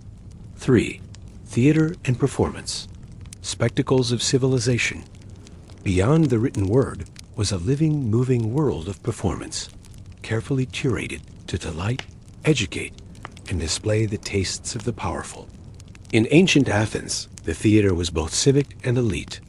Wealthy patrons, known as choragoi, funded entire productions for festivals like Dionysia. Though the whole city attended, the best seats were reserved for those of status front row marble chairs carved with names, shaded by awnings, serviced by attendants. Tragedies by Aeschylus or Euripides weren't just entertainment. They were philosophical exercises in the suffering, choices, and destinies of rulers. To watch such a performance was to contemplate one's own position, fragile, sacred, doomed, divine. The Romans, never content with subtlety, constructed massive amphitheaters for gladiatorial games and spectacles. Though these drew large crowds, the true elite reclined in shaded luxury, sipping wine while men bled for sport below. For emperors, it was a chance to display power through generosity. For the senatorial class, it was a performance of detachment, the ability to watch violence and remain unshaken. In India, Bharatanatyam and other classical dances originated in temples, but evolved into elite entertainment. Performed by highly trained dancers, these expressive dramas conveyed stories through gesture and rhythm, often for the eyes of kings and nobles. Here, art was not consumed in haste. It was absorbed like scripture, each movement a verse, each glance a commentary. In China, the elite commissioned dramatic recitations, puppet shows, and court dances. The Zhayu plays of the Yuan dynasty featured elegant costumes, poetic dialogue, and moral lessons wrapped in subtle humor.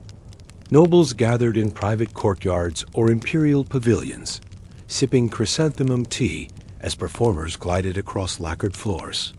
Even in Persia, performance had its place. Epic stories were sung by traveling bards at elite gatherings. The Shahnameh, or Book of Kings, was recited aloud during feasts, its heroic tales affirming noble lineages and the timeless value of honor, duty, and fate. 4. Games of strategy and chance. The mind at play among the elite. Play was not frivolous. It was a rehearsal for control. Games of strategy, chance, or logic mirrored the structures of society and the mental discipline expected of those in power. In India, the game of chaturanga, an ancestor of chess, was played among nobles and courtiers. With elephants, chariots, cavalry, and infantry represented on the board, it wasn't just amusement. It was a stylized simulation of war, a training ground for future generals. The Egyptians loved Senet, a board game that may date back as far as 3100 BCE. The game, often found in royal tombs, symbolized the journey of the soul through the afterlife. Pharaohs played it not only for fun, but for spiritual preparation. Carved from ivory, gold, or ebony, these boards were treasures of leisure. In China, the game of Go or Weiqi was an intellectual pursuit among scholars and officials. Its rules were simple, but mastery took decades. A single match could last hours or even days, often conducted in serene silence. Go was not just play, it was meditation. The Greeks enjoyed dice and knucklebones, often invoking the gods before casting. But more than chance, they favored mental games, riddles, debates, philosophical dilemmas discussed over wine at the symposium. The mind was to be tested even while the body reclined. Even in Rome, leisure included logic. Senators engaged in wordplay, legal riddles, and poetic competitions. A day without mental challenge was considered wasted even at rest. 5. The rituals of the body, beauty, baths, and erotic pleasures. Finally, the body itself became a canvas of elite leisure. The pursuit of pleasure was ritualized, not rushed, but refined.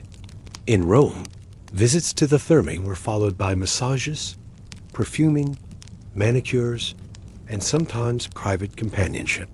The untorium or oiling room was a space of slow indulgence. Aromatic oils made from saffron, myrrh, and cinnamon were applied with practiced hands. The elite left smelling not of sweat, but of conquest. In India, Ayurvedic treatments blended wellness with pleasure. Warm oil massages, scented baths, and herbal elixirs were offered in palaces and retreats. The Kama Sutra, often misunderstood, was not merely erotic, it was a guide to sensual refinement, including perfumes, clothing, flowers, and the timing of affection. Pleasure was not hidden. It was honored. In China, the elite used jade rollers, perfumed powders, and silk robes as part of their grooming rituals. Baths were taken with camellia oil and rice water. Court concubines were trained in the art of subtle touch, song, and gesture refinements that pleased both mind and body. Throughout the ancient world, pleasure was not guilted. It was ceremonial. It was layered in meaning. A scent, a touch, a glance, it was all part of the language of status. Final reflection. The empire of leisure, what we've seen across these three parts, is more than just historical indulgence. It is a map of how civilizations defined what it meant to be truly powerful, not by command, not by wealth alone, but by the ability to slow time, to bend space, to make even leisure into art. From the quiet notes of a guqin beneath a tree to the laughter at a Roman banquet, from perfumed gardens to whispered verses, leisure was the realm where the elite became immortal. And though the empires have fallen and the marble has cracked, echoes of their leisure remain in our libraries, in our music, in our gardens and spas. We are still, in quiet ways, trying to step into their sandals, if only for a moment, to remember what it was to be elevated, not by noise, but by silence. Religion and ritual in daily life, the sacred rhythm, daily devotion in ancient civilizations. Let us begin not with thunder or fire, but with water. Cool, quiet water drawn from a well at dawn.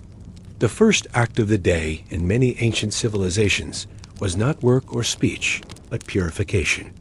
A simple washing of hands, a splash across the face, sometimes accompanied by a whispered prayer or an offering of thanks to unseen forces. Religion in the ancient world was not separate from daily life. It was not a Sunday event or an occasional visit to a distant temple. It was air. It was water. It was woven into everything, from waking to sleeping, eating to bathing. To live in an ancient civilization was to live within a world imbued with meaning, saturated with divine presence, and constantly turning according to sacred rhythms. Let us slow down now and walk gently through the world of ancient faith, not to judge, but to witness. Not to analyze, but to understand how it felt to live with gods at every corner. Sacred spaces and commonplaces. In ancient Egypt, a farmer might rise before the sun, just as the golden disk of Ra began to crest the eastern horizon. Before he tended to his fields or his cattle, he would pour water over a small statue in a household shrine, offer a pinch of grain, and perhaps mutter a line from a hymn passed down through generations. This was not a dramatic act. It was humble, habitual, a morning routine, as familiar as stretching one's back.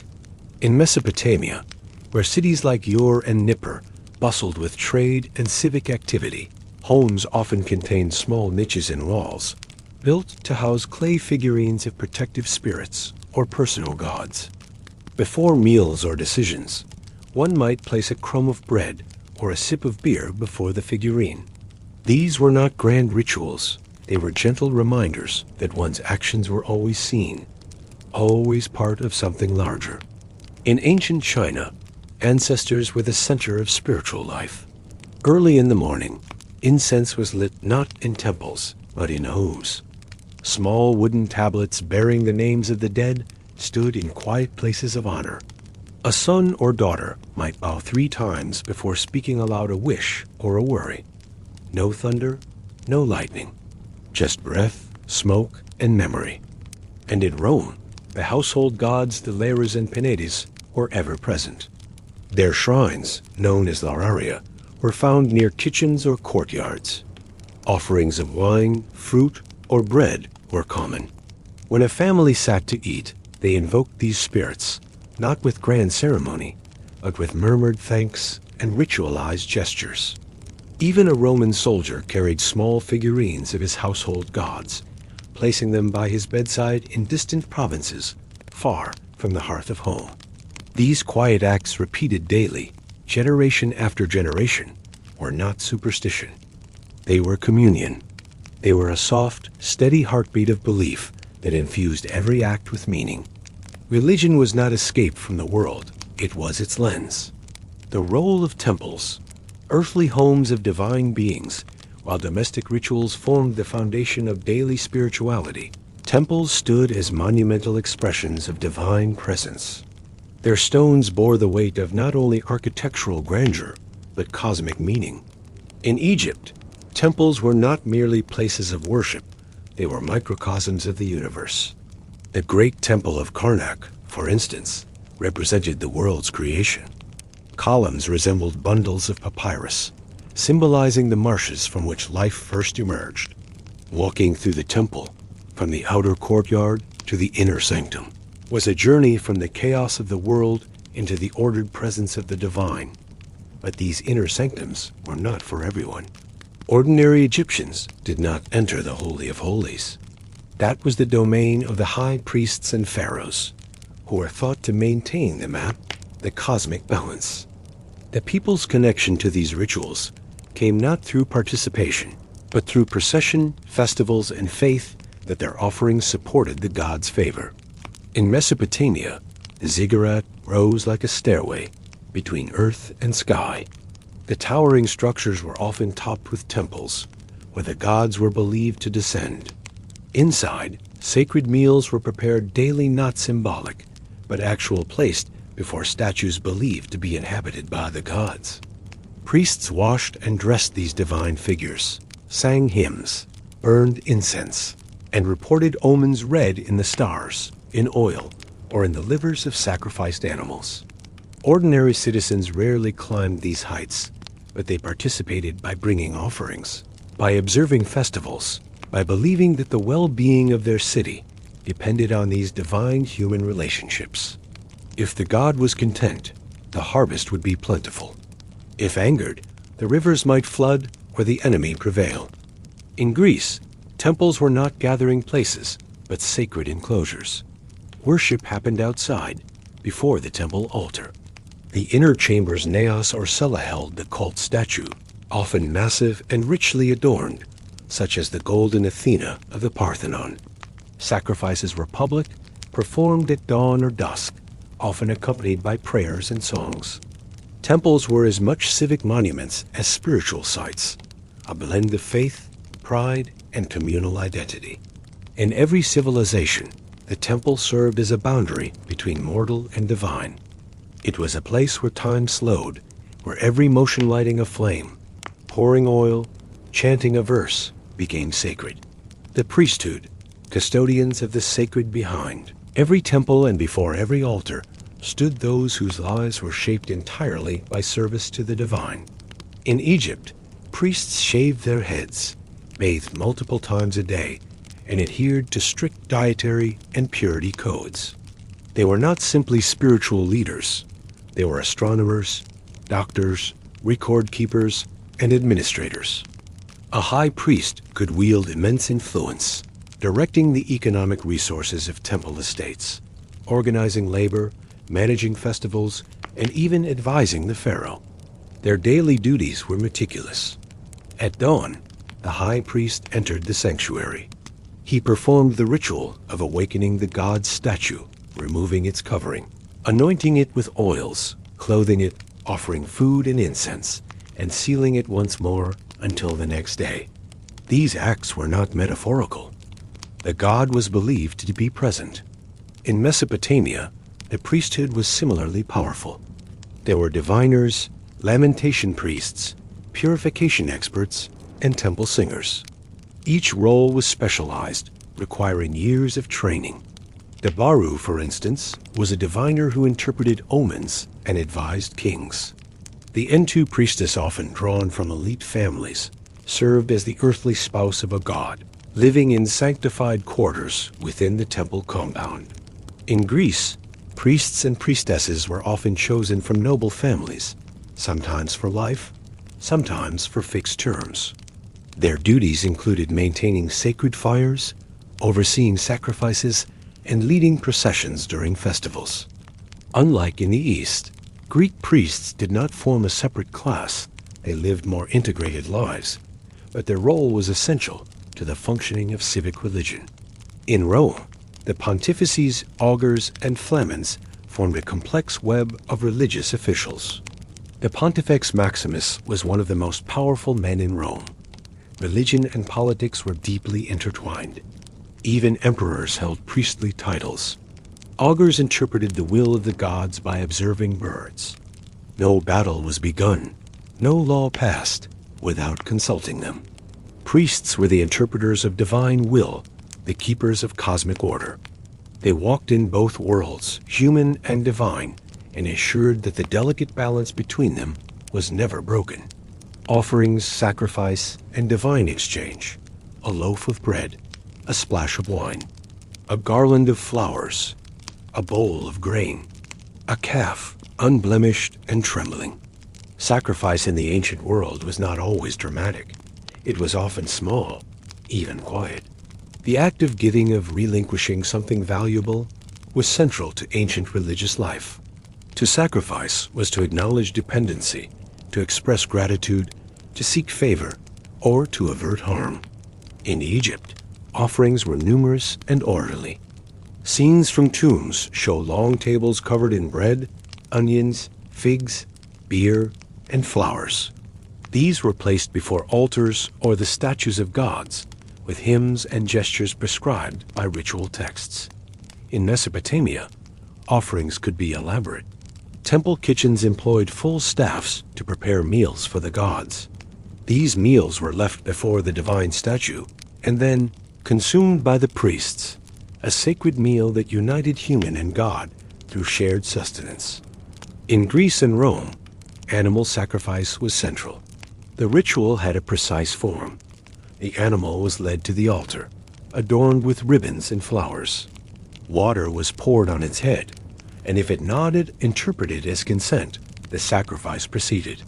After the animal was killed, its entrails were inspected, the inedible parts burned for the gods, and the rest distributed among the people. It was a feast, but also a solemn negotiation with the divine. Not all sacrifices were bloody. Votive offerings were common small statues, carved inscriptions, tokens left at shrines in fulfillment of vows. In sanctuaries like Delphi or Ephesus, thousands of such offerings have been found evidence of countless prayers, hopes, and thanks. The essence of sacrifice was exchange. Humans gave, hoping the gods would give in return. And even if the answer was silence, the act itself reaffirmed one's place in the cosmic order. Women without names, workers without faces. Imagine, if you will, a quiet side street in an ancient town. The cobblestones are uneven, worn down by the countless feet that have passed over them. A low sun casts elongated shadows through narrow alleys, and the smell of baking bread mingles with the tang of dust and clay. Behind wooden shutters and mud brick walls, lives are being lived, lives not recorded, not remembered by name, but lives that formed the very spine of ancient civilization.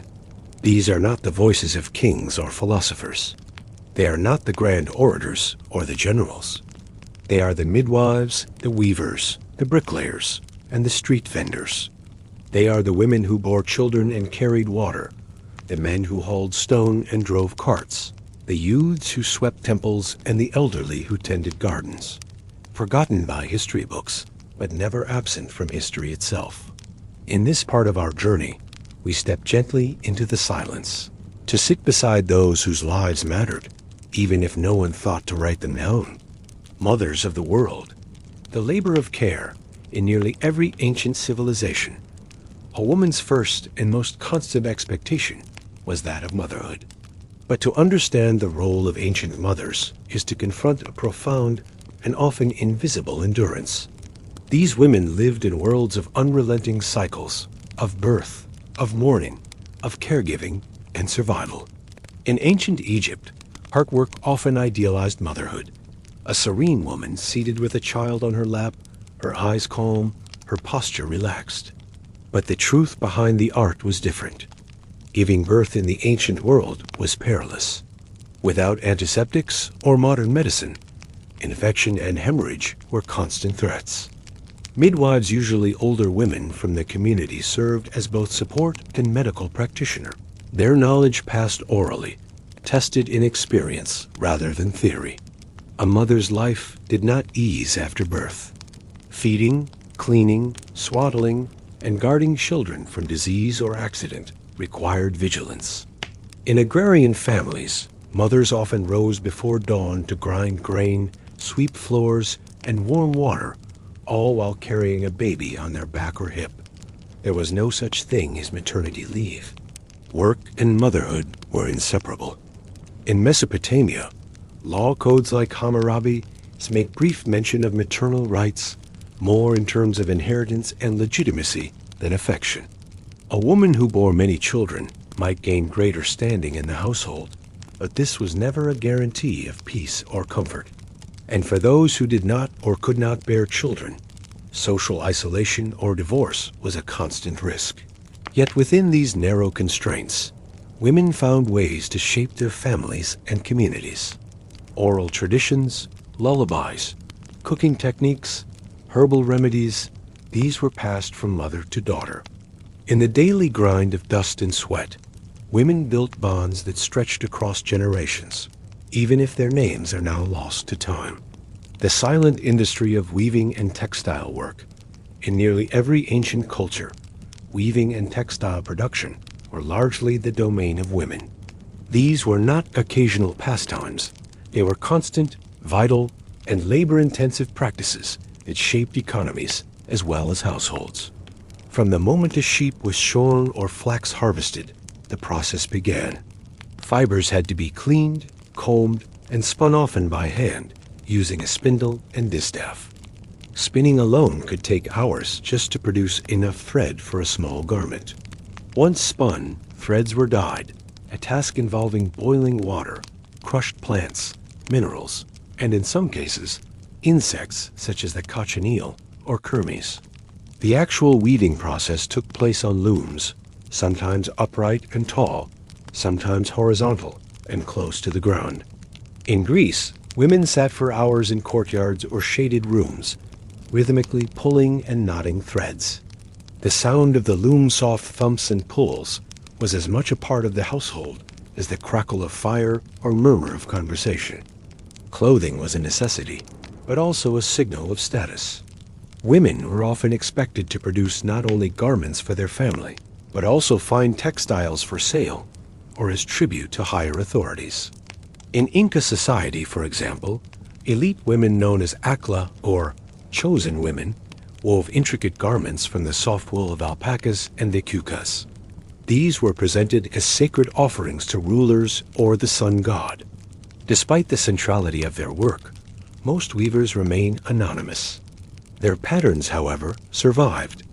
Tiny geometric shapes on a fragment of cloth, a distinct method of knotting thread, a symmetrical border, all hint at a long-forgotten artisan, her fingers skilled, her mind focused, her life unrecorded but not unimportant. Laboring men, builders, haulers, and the forgotten strong let. US now shift our focus from the quiet rooms of spinners to the dusty roads and sun-drenched construction sites of ancient cities. Here, the laboring men, the builders, masons, ditch diggers, and brickmakers formed a different kind of silence, the physical kind, the exhausted kind. In ancient Sumer, laborers made sun-dried bricks by the thousands. They shaped clay mixed with straw and water, then left them to harden under the brutal sun. In Egypt, workers hauled stones for temples and tombs, using sleds and levers and sheer muscle. Often, these men were not slaves, but conscripted commoners performing corvée labor unpaid work owed to the state or temple as a form of taxation. Their hands bore calluses that never softened, their backs hunched with age. They worked under overseers, often underfed and exposed to harsh weather. Yet their work built the great wonders we marvel at today. The ziggurats of Ur, the pyramids of Giza, the aqueducts of Rome. Their names may be gone, but their sweat is in the mortar. Some gained modest recognition. In a few Egyptian worker villages like Deir el-Medina, laborers left graffiti or notes describing their lives. We learn of strikes when wages went unpaid, of camaraderie over shared bread, of mourning when a fellow builder died. These glimpses are rare, precious, and remind us that beneath the surface of grandeur, real people toiled. And when their work was done, if they lived to see the end, they often faded back into the population, their contribution assumed but uncelebrated. They built empires, but no statues were built for them. Street vendors, bakers, and invisible entrepreneurs. Amid the noise of ancient marketplaces' donkey brays, bartered voices, clinking coins, there worked the informal class of sellers, hawkers, bakers, and butchers. These were the hustlers of the ancient world, working not from inherited wealth or noble lineage, but from baskets, carts, and bare hands. A woman might sell loaves of bread from her doorway at dawn. Shaped from dough, she began kneading while others still slept. A man might walk the street with a yoke on his shoulders, one end bearing figs, the other earthenware jugs of oil.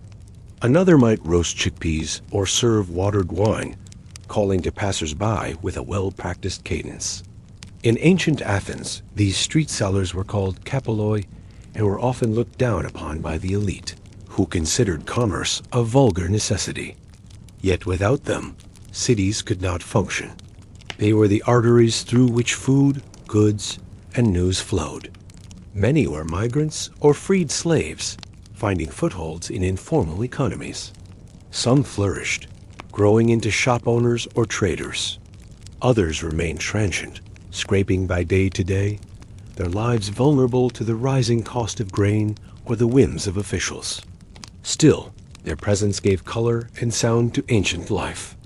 While history focuses on emperors' proclamations, these individuals shaped the rhythm of daily living. The smell of warm bread, the call of a cellar, the laughter at a corner stall all carried the invisible weight of human survival.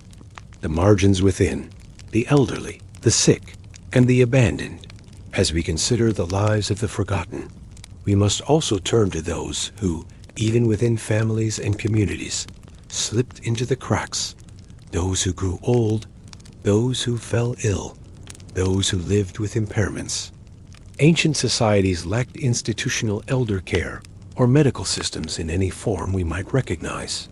The elderly often relied on their children for support, but such support was not always guaranteed. In times of famine or economic hardship, the vulnerable suffered first. An older parent unable to work might be quietly marginalized or left behind during migrations. In China, Confucian ideals emphasized filial piety, care, and respect for one's parents. And yet, even here, not all elderly received the attention they needed. Burial texts sometimes include prayers, begging for descendants to maintain ancestral rights, suggesting such care was not always automatic. The sick and disabled lived at the mercy of their families and communities. Some were healed or believed to be through religious intervention. Temples like those of Asclepius in Greece functioned as healing sanctuaries, where the sick slept in the hope of divine dreams. But many illnesses had no treatment. Those with chronic conditions often lived in isolation, sometimes mocked or feared. Rare examples of care do exist. In some archaeological digs, healed bone fractures and regrown injuries suggest long-term caregiving. An individual must have been fed, protected, and tended to through extended recovery. These instances hint at compassion, even in harsh circumstances. Still, for many, the end came quietly, without ceremony, and without record. Their bones rest in simple graves, if graves exist at all. Their lives remind us that behind every account of progress lies a multitude of unmet needs. To be unseen, yet indispensable. As we near the end of this segment, we reflect on a great irony of history, that those who were most essential to civilization, who birthed the next generation, fed the population, built the infrastructure, and spun the garments, were the ones least likely to be remembered. They left no epic poems or imperial decrees. They signed no treaties, minted no coins, but their hands shaped clay, wove cloth, ground grain, soothed infants, and cared for the dying. They walked dusty roads at sunrise, fell asleep on straw at night, and began again at dawn. History may not have given them names, but their presence is undeniable. In every artifact, in every ruin, in every word that survives, there is the quiet echo of someone who lived without applause. Let us rest here, in their honor beneath the hush of ancient roofs, beside the unseen firelight where forgotten lives once flickered warm and bright. Rituals of rest, legacies of leisure, and the eternal return of routine as the sun begins its final descent and the shadows stretch long across mosaic floors. The rhythm of the elite's day gently decelerates. What once moved with quiet command, the flow of attendance, the passing of scrolls, the recitations in shaded rooms, now slows into a ritualized ease. The world hushes around them, and in this stillness, we come to the final movement of their daily lives. Rest, remembrance, and the enduring architecture of routine that transcended generations. The twilight hours, unwinding in ceremony. To understand elite life is to understand that even relaxation was choreographed. The waning light of the day was not a descent into idle obscurity, but a curated stage of reflection, social rebalancing, and preparation for tomorrow's performance. In Roman villas, the vesperna, or evening meal, offered one final opportunity to reinforce status and taste. While less elaborate than the midday cena, it was no less symbolic. Fruits, chilled wine, perfumed oils for the hands. Every element was intended to soothe, to display refinement, and to signal an end to the day's public face.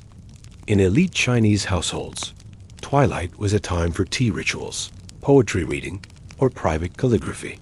These were not simply hobbies, they were reminders of cultivated identity. A scholar official might sit by candlelight, composing verse on silk, his gestures deliberate and measured, each stroke of ink reinforcing his belonging to the intellectual aristocracy. In the homes of Egyptian priest nobles, evening often brought quiet rituals before household shrines. Libations were poured, incense was lit, and the walls were painted in soft flickers of flame.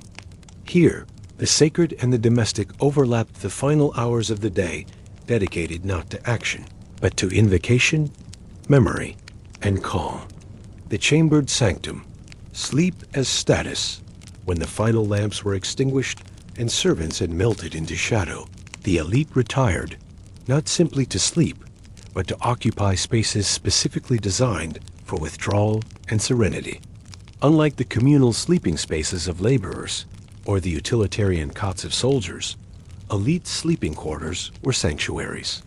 In Greece, beds were often elevated, draped with linens dyed in rare hues Tyrian purple, indigo, saffron yellow. In Rome, sleeping rooms were quieted by thick curtains and strategically designed for privacy, with surfaces softened by imported fabrics and down-stuffed mattresses. In wealthy Persian homes, the bedrooms might be surrounded by gardens, with perfumed air drawn through latticework screens, cooled by running water. The environment itself whispered tranquility. Even the act of lying down was preceded by ritual, washing feet, applying ointments, saying protective prayers, and adjusting amulets or talismans left at the bedside to ward off ill dreams. Sleep, for the elite, was not a vulnerability. It was curated, protected, and respected, yet another reflection of their separation from the anxieties of subsistence. They did not collapse from exhaustion. They retired with ceremony. The pulse of the household. What continued beneath sleep? Though the elite rested, the household did not sleep. Throughout the night, servants tended to slow-burning braziers, prepared ingredients for the morning meal, or waited in adjoining chambers in case their masters stirred. In large Roman homes, nocturni-night servants rotated quietly, sweeping corridors or refilling lamps. In Egypt, temple households included night stewards who ensured that sacred fires were maintained without interruption. Even the domestic animals had regulated spaces. Dogs tied near thresholds, doves in covered coops, and cattle moved into sheltered stables. Silence, though desired, was curated rather than natural. The elite slept buffered by an orchestra of unseen labor, a midnight ballet of vigilance, caution, and unending readiness. The dream of legacy. Night as reflection. The elite did not simply sleep, they dreamt with purpose. In many cultures, dreams were not dismissed as subconscious ramblings, but honored as divine communication or psychological augury. Elite Egyptians recorded dreams in journals or discussed them with temple dream interpreters. A vivid dream might prompt offerings the next morning or changes in personal behavior. In Mesopotamia, priests read omens into dreams. Did one see fire, water, birds, or death? Each symbol had interpretive significance. The elite, whose lives were so dominated by control and structure, regarded sleep as the one moment when the divine could enter without invitation. In the quiet of their sanctuaries, they opened their minds not to fatigue alone, but to reflection, guidance, and introspection, though always within culturally acceptable bounds. Awakening into order, morning routines reborn. And so, as the world stirred once more, and the light broke gently upon stone walls and woven blinds, the daily life of the elite began again, not with chaos, but with ritual. Waking was a process. Servants entered silently, carrying water in ceramic bowls or bronze basins. Curtains were pulled back just enough to soften the room with gold. The first sounds were whispers, the shuffle of sandals, the distant thrum of the city rising from sleep. Bathing might follow either a full immersion in private pools or a careful washing with warmed water and perfumed cloths. Clothing was selected from an array of garments arranged the night before: linen robes, silk tunics, or woolen cloaks, depending on the season and occasion. Hair was styled, jewelry adjusted, and any blemishes or signs of aging gently hidden. By the time the elite stepped into public view, whether to appear before retainers, visit a temple, or sit at a garden breakfast, they were once again symbols of their class. Every detail was aligned, every step rehearsed. Seasonality, festival, and the disruption of routine. Yet not every day was the same. Elite life, while rhythmic, was also punctuated by seasonal changes and festivals that shifted the texture of daily routine.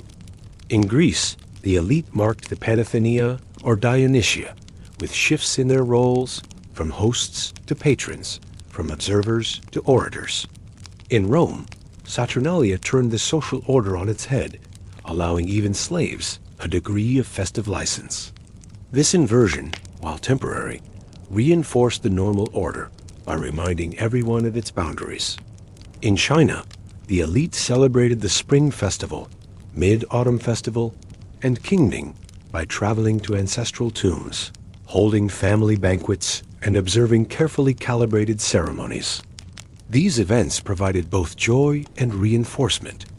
They reminded the elite of their lineage, their responsibility, and their role in holding the social world together. Feasting, gifting, poetic contests, and religious offerings became moments where private life merged with public identity, where personal ease intertwined with cultural obligation. The aging of privilege. Life's rhythms across a lifetime elite life also unfolded differently depending on age. Children were trained into patterns of etiquette, early correct posture, controlled speech, knowledge of sacred texts or family lineage. Adolescents faced more rigid expectations. Sons prepared for roles in governance or military service. Daughters were taught to manage households and navigate arranged marriages with strategic grace. Middle age brought responsibilities: estate management, court appearances, social obligations, philanthropic duties. Leisure was balanced with appearances. Retreat was permitted, but only if it appeared dignified. Old age, if reached, offered rare freedoms. The elderly elite might withdraw from public life without shame, retreating into villas or countryside estates. They were honored, listened to, and sometimes mythologized. Their words carried ceremonial weight. Their routines slowed further, yet remained punctuated by rituals of remembrance, mentoring, and storytelling. Their homes became quieter, their days more reflective, but the core remained: structured time, invisible labor, and the gentle performance of distinction. The afterlife of routine, death, memory, and the rhythm.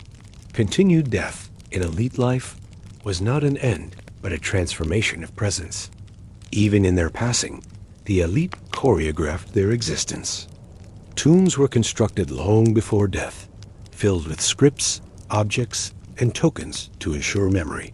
Eulogies were written, portraits painted, and names etched into civic spaces. Their routines, recorded in texts or reflected in architecture, became examples for descendants to imitate. In some traditions, daily offerings continued at family altars. In others, annual rituals kept their names alive. Memory itself became routine, a continued performance of honor, respect, and differentiation. Their lives, meticulously structured, extended beyond the physical. Time bent around their memory. Ritual preserved their essence. Final thoughts. The endless loop of elegance. And so we return, full circle, to the world of the elite, the ancient few who lived apart, not only in wealth, but in rhythm. Their days unfolded like music, structured, refined, performed. Every gesture served a purpose. Every hour was shaped by habit and hierarchy. From dawn's first glow to night's final hush, their lives were a theater of status. While their comforts may seem far removed from modernity, their yearning to be remembered, to feel secure, to live without the weight of immediate survival remains deeply human. In the end, it was not their luxuries that set them apart, but their time, curated, controlled, and passed like heirlooms from one generation to the next. Sleep now in the imagined hush of their sanctuaries. The lamps are low, the world is still, and the rhythms of history hum gently on. Death, burial, and the afterlife, the rituals of passing whispers beneath the earth. Let us now step away from the realms of influence, wealth, and politics. Let us walk slowly and silently into the shadowed spaces where life ends but memory lingers. As the sun sets gently over an ancient landscape, the warm light dims and the hush of evening takes hold. You find yourself in the company of stillness. Not the stillness of peace, nor of quiet contemplation, but the dense, enveloping stillness that rests heavily in places touched by mourning and ceremony. We are going to explore the final chapter in the life of the elite, not merely the death itself, but what came after. In these ancient worlds, death was not an end. It was a passage, a transformation, a ritual laden with purpose. For the elite, death was not something to be hidden or quietly acknowledged. It was choreographed, curated, and preserved, as if life itself had not truly reached its summit until the grave had been prepared and the tomb sealed. Burial was never just about the body. It was about continuity, memory, status, and eternity. And so we begin. Preparing the body, a gentle handling of what remains. The first touch of death brought with it immediate action. Among the elite, the body was never left to chance or decay. It was to be cleansed, wrapped, dressed, and displayed according to strict traditions passed through generations. In Egypt, the process of mummification was a prolonged affair, lasting up to 70 days. The deceased elite, once a figure of power and refinement, was now entrusted to embalmers who, though of lower social standing, held knowledge that bordered on sacred. The body was first ritually purified with water drawn from the Nile. The internal organs, stomach, intestines, lungs, and liver were carefully removed, cleaned, and stored in canopic jars, each guarded by a protective deity. The brain, curiously, was often extracted through the nostrils and discarded, while the heart, thought to be the seat of thought and emotion, was ideally left intact or, if removed, replaced with a hard scarab. The body, once hollowed, was anointed with sacred oils and stuffed with linen, resins, and sometimes herbs to preserve its shape. It was then wrapped in dozens, sometimes hundreds, of layers of fine linen, each layer consecrated with prayers, charms, and amulets woven into the fabric of remembrance. In Rome, the body was likewise treated with respect and gravity. Though cremation was the dominant practice during the Republic, elite families observed elaborate rites even for ashes. The body, if not cremated, was washed in warm water and perfumed with oils of myrrh and frankincense. Coins were placed on the eyes or in the mouth to pay Charon, the ferryman of the dead. Death masks cast from wax were made to preserve the likeness of the deceased, and often paraded by actors who donned the robes and masks of the family's most honored ancestors. In Han China, too, burial preparation was meticulous. The body was washed, anointed with fragrant oils, and dressed in layers of silk, often embroidered with gold thread. Some elites were interred in suits made entirely of jade, bound together with gold or silver wire, believed to preserve the soul and protect it from decay. The coffin itself might be nested an inner box of lacquered wood, encased within larger, more elaborate sarcophagi, each painted with scenes of paradise, mythical beasts, and celestial journeys. In all these cultures, one truth emerged. The body was no longer a person, yet it remained sacred. It was now a vessel of transition, a bridge between this world and what lay beyond. Ritual mourning. A public expression of grief, to mourn was not a private act. It was a public declaration. For the elite, grief was not hidden behind closed doors. It was worn like a garment, spoken in lament, and expressed in carefully orchestrated ritual. In Egypt, mourning women, sometimes relatives, sometimes professional mourners, gathered at the home of the deceased, tearing their clothing, loosening their hair, and crying out in ritualized sorrow. Their voices, rising and falling in practiced cadence, echoed through courtyards and temple halls. It was not a wail of chaos, but a song of structure, a lamentation shaped by centuries of tradition.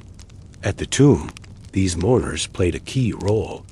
Two women, impersonating the goddesses Isis and Nephthys, stood at the head and foot of the corpse, their cries guiding the soul on its perilous journey through the Duat, the Egyptian underworld. They were not simply grieving, they were participating in cosmic restoration, reenacting the mourning of the gods for the slain Osiris. In Rome, the funeral procession was equally theatrical. Flute players led the way, followed by family members and clients of the deceased. If the dead were of considerable stature, actors portraying ancestors joined the march, wearing the wax masks of the gens, the family line connecting the present loss to the long continuum of Roman nobility. The streets would fill with spectators. The dead were praised in public speeches, and their deeds recited as memory became performance. Eulogies were not merely for comfort, they were declarations of honor, stability, and continuity. Even in death, the elite served a civic purpose, anchoring society through their legacy. In China, the mourning process was extended over months and even years. Sons of the deceased elite were expected to observe filial piety by wearing plain, mourning garments, often in dull colors like hemp or sackcloth, and withdrawing from official life. Mourning huts were built beside the grave, where the family might dwell for months. Offerings of food, drink, and incense were made regularly, and shrines were established to house the spirit tablets of the dead. These acts of mourning were not isolated gestures. They were woven into the fabric of social expectation. To mourn properly was to affirm one's place in the family, in society, and in the cosmos. Funerary architecture, houses for the eternal. The dead among the elite did not simply pass, they relocated, often into homes more grand and eternal than those they had in life. The architecture of burial told the story of a civilization's beliefs. In Egypt, tombs evolved from the simple mastaba flat-roofed structures of mud brick to the great pyramids of Giza, monuments so vast that their silhouettes redefined the desert horizon. These were not just tombs. They were theological machines, mathematical, symbolic, and intentional. Each chamber, passage, and false door was inscribed with spells from the pyramid texts, designed to guide and protect the pharaoh on his ascent to the heavens. Private tombs, though less monumental, or intricate wall paintings. Scenes of daily life were etched into stone. Hunting, farming, feasting, an eternal reenactment of the good life, preserved for the Ka, or spirit, to enjoy endlessly. These tombs were stocked with food, wine, tools, cosmetics, even miniature servants carved from wood or stone ashabdi, ready to serve in the afterlife. In Rome, the elite were buried in elaborate mausoleums outside the city walls. Circular or rectangular, these tombs were built of stone, faced with marble, and inscribed with epitaphs detailing the names, virtues, and accomplishments of the deceased. The tomb of Cecilia Metella, a cylindrical structure rising above the Appian Way, remains a testament to the power of elite memory. Inside, urns and sarcophagi are often finely carved with mythological scenes. Niobe weeping for her children, Orpheus descending into the underworld, or the apotheosis of a noble soul ascending to the stars. In China, burial mounds and underground tombs stretched for miles. The famous tomb of Emperor Qin Shi Huang, guarded by the vast terracotta army, was only the most dramatic example. Elites below him built underground palaces, complete with separate chambers for food, music, writing, and repose. Murals depicted celestial journeys, dragons, and cranes, symbols of immortality. These were not mere graves. They were microcosms of the ideal world, recreated underground, away from the corruption and decay of mortal life. The journey beyond, maps, spells, and guides. Death, to the ancient elite, was not a stopping point. It was a journey. And like any journey of importance, it required preparation. In Egypt, the journey through the Duat was perilous. Spirits of the dead faced trials, gates, serpents, and judgment. To navigate this realm, the elite were buried with copies of the Book of the Dead, a collection of spells, invocations, and instructions. These scrolls, often lavishly illustrated, were personalized with the name of the deceased and included maps of the underworld, lists of magical names, and appeals to gods for protection. The most critical moment came before Osiris, where the heart of the deceased was weighed against the feather of Mount Truth and Justice. A heart too heavy with sin was devoured by Ammit, a beast part crocodile, part lion, part hippopotamus. But a balanced heart was rewarded with eternal life in the field of reeds, a paradise of endless harvests, cool waters, and familial reunion. In Rome, the underworld was more ambiguous. Hades, or Orcus, was a dark realm, but not necessarily torturous. The soul crossed the river Styx with Charon's aid, and was judged by Minos, Rhadamanthus, and Ekus. The virtuous might find themselves in the Elysian fields, a place of perpetual springtime, music, and gentle breezes. Philosophers like Virgil and Cicero described the afterlife in poetic terms, reflecting Stoic and Platonic ideals of eternal return or divine harmony. In China, the soul known as the Hun and Po was divided. The Hun ascended to heaven, while the Po remained with the body. Ancestral spirits required ongoing care, offerings, respect, and remembrance. Without them, the spirit could become a ghost-hungry, wandering, and resentful. Thus, the elite invested heavily in rituals of continuation, ensuring that their spirits would be honored with incense, prayer, and seasonal feasts long after their passing. The most disgusting jobs in ancient civilizations: filth, fumes, and forgotten hands, the hidden labor that kept empires running, the bone pickers of the pyres, death workers in the classical world. Let us now return to the dim flicker of torchlight, where shadows stretch long over the earth, and the air is filled with the scent of smoke and ash. We are in the heart of ancient India, or perhaps the outskirts of Athens, where the remains of the deceased smolder upon pyres built of dry wood and seasoned brush. Death, for the ancient world, was never truly clean. It lingered in more than memory. And among those whose work brought them closest to it were the bone picker's man tasked with tending funeral pyres, collecting charred remains, and ensuring the dead received their final rites. In Vedic India, the cremation process was sacred, rich with symbolic meaning. Yet someone had to feed the fire, to position the body, to watch the curling flesh yield to flame.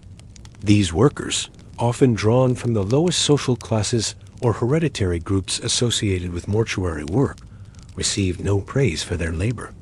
They stood vigil until the fire died, and sifted through ash to recover bones, placing them in urns to be sent down the Ganges and Nile, or buried in a family tomb. The act was simultaneously sacred and stigmatized. The handlers of death were essential yet avoided. Their touch was thought to carry spiritual residue. They bathed often, prayed more often, and yet remained figures of discomfort in daily life. Imagine standing on the riverbank at dusk. The sky glows purple, birds wheel overhead, and the water carries faint embers downstream. You might glimpse such a worker face smudged with soot, robes faded and singed, silently lifting pieces of scorched bone with practiced tenderness. His is a lonely, invisible role, to complete the journey of others while society turns its gaze elsewhere. Groomers of the gods, temple sanitation in sacred spaces, temples in ancient civilizations, or places of grandeur stone columns rising into the sky. incense wafting through sunbeams, chants echoing beneath vaulted ceilings. But behind every immaculate floor and polished altar was an individual whose job was far from wholly inexperienced: the temple cleaner. These individuals served not just cleanliness, but divinity.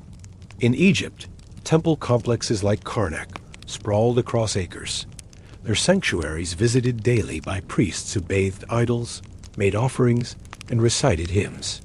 But before any ritual could occur, the spaces had to be swept, cleared of pigeon droppings, and cleansed of the grime left by the desert winds. Clay lamps leaked oil, fruit offerings rotted, incense ash piled high. Every day, someone had to scrub the stone. In ancient Rome, too, the temples to Jupiter or Vesta required constant upkeep. Dogs and beggars might linger on temple steps, and sacrificial remains could leave blood or offal behind. The temple attendant, perhaps a freedman, a lowly acolyte, or an enslaved servant, would spend hours each morning mopping, scraping, polishing. Their reward was silence. They saw sacred texts, but could not read them.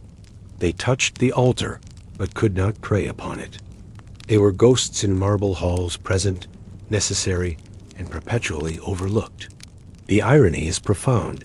In their tireless work to keep temples worthy of divine presence, they themselves were often considered unworthy to share in that presence. Yet without them, even the gods might have walked upon filth.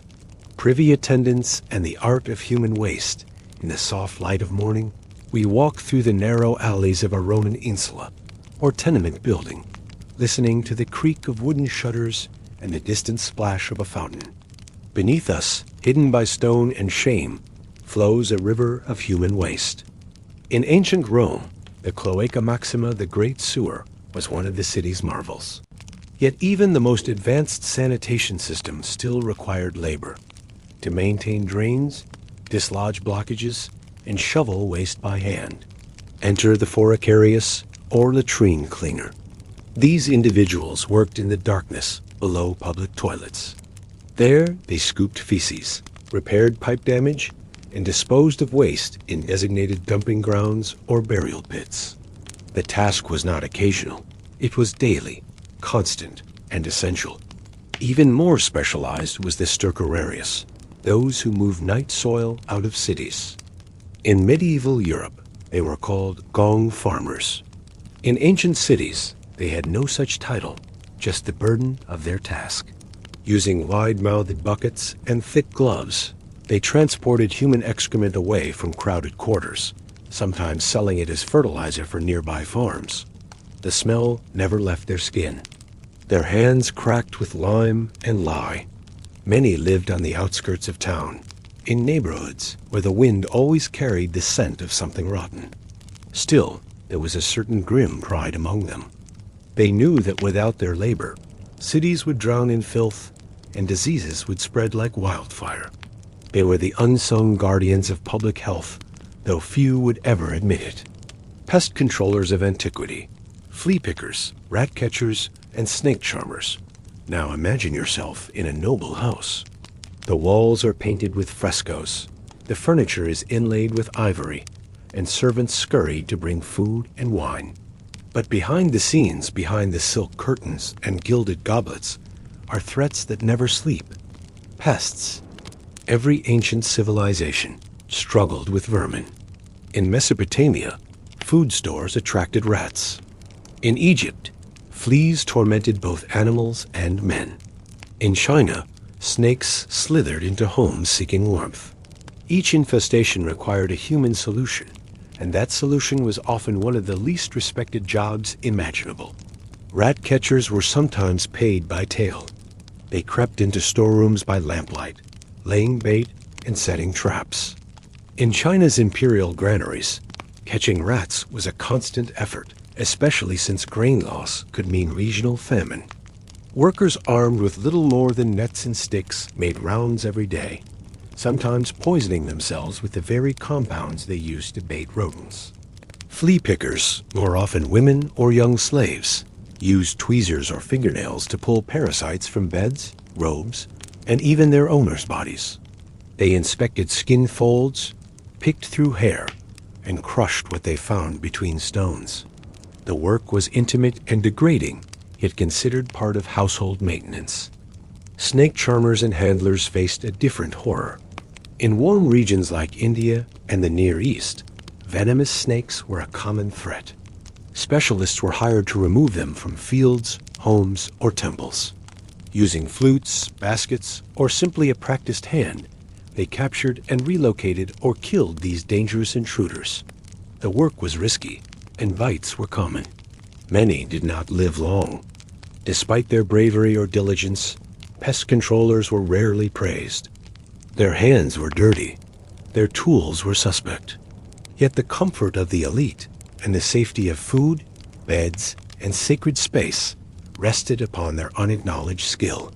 Leech collectors and the bleeding trade. Let us now turn to the edge of a marsh at dawn. The mist hangs low, the water ripples softly, and a figure steps barefoot into the shallows. Slowly, with deliberate movements, they lower a calf or an arm into the water and wait. They are not fishing. They are collecting leeches. In ancient medicine, bloodletting was a standard treatment for everything from fevers to melancholy. And leeches, those squirming annelid worms, were the perfect tool. But they had to be harvested, and this was no dignified task. Leech collectors, often from the poorest rural classes, waded into stagnant ponds where leeches were known to thrive. The method was gruesome. They allowed leeches to attach themselves, then peeled them off and dropped them into jars. The more bites, the more leeches. Some workers would faint from blood loss.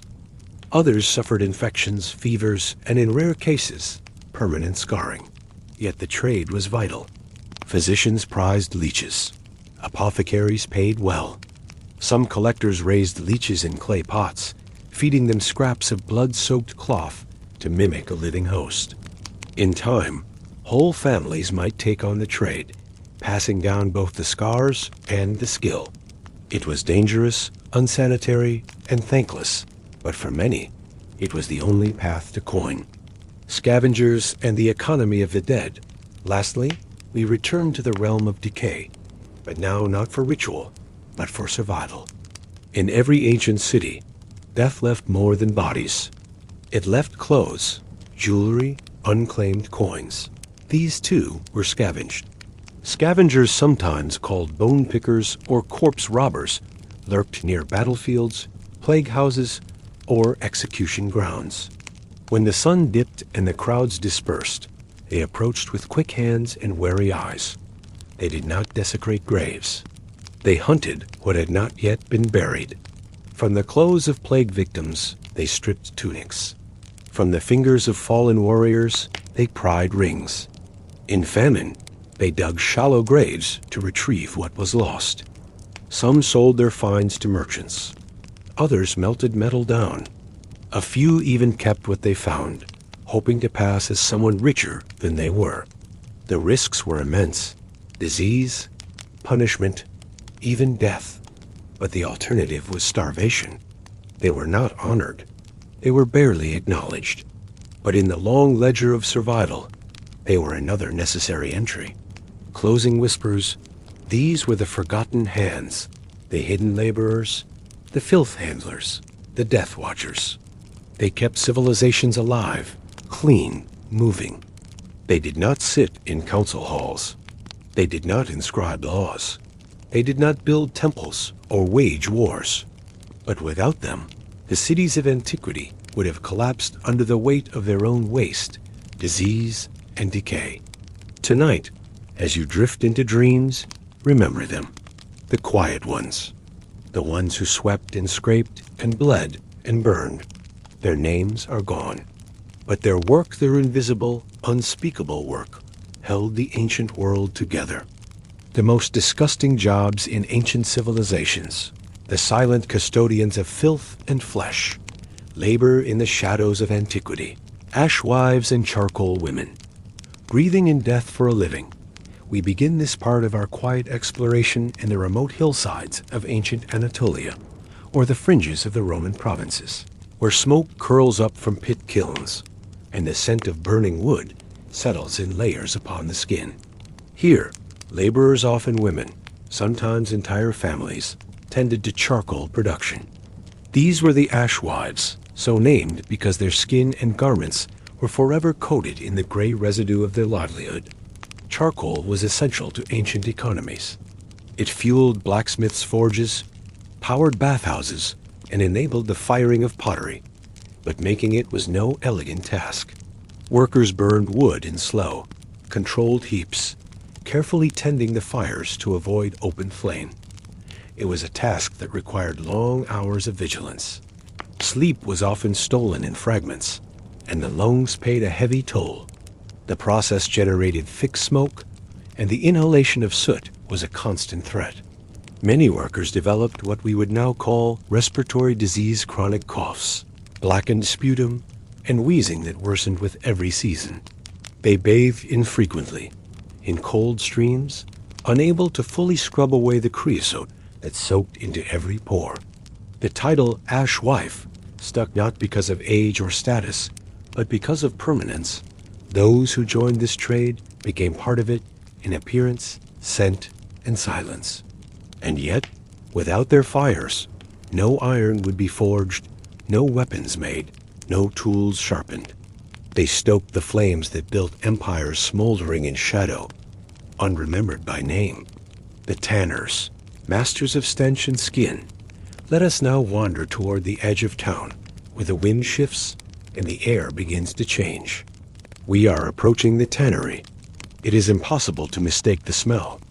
A mix of urine, animal fat, lime, and rotting flesh. It is not a place for sensitive noses.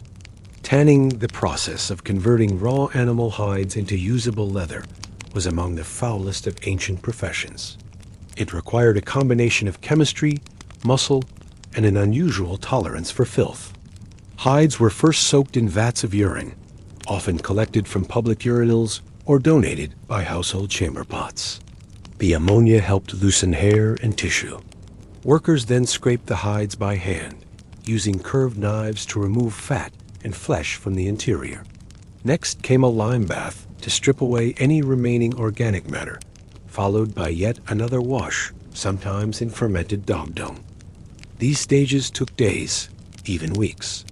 Workers developed hardened hands, thick with calluses and cracked skin. The smells clung to their clothes, their homes, even their dreams. Tanners were typically relegated to the outskirts of cities, both to keep their stench away from polite society and to prevent their runoff from contaminating drinking water. Yet the final product, leather, was prized by everyone. Sandals, belts, armor, book covers, water flasks, all were made possible through their work. Still, tanners were viewed with suspicion. In many cultures, they were considered impure, spiritually tainted by their contact with decay. Their labor crafted the very material worn by kings and generals, yet they were not permitted to dine at the same tables or worship in the same temples. Their hands shaped civilization, and yet civilization recoiled from their touch. Execution assistants, death's bureaucrats in the solemn corridors of justice. The executioner is often remembered as the feared figure, clad in black, delivering death. But the executioner did not work alone. Behind the drama of the scaffold or the arena was a less visible worker, the assistant, the handler, the cleaner, the other person in death's employ.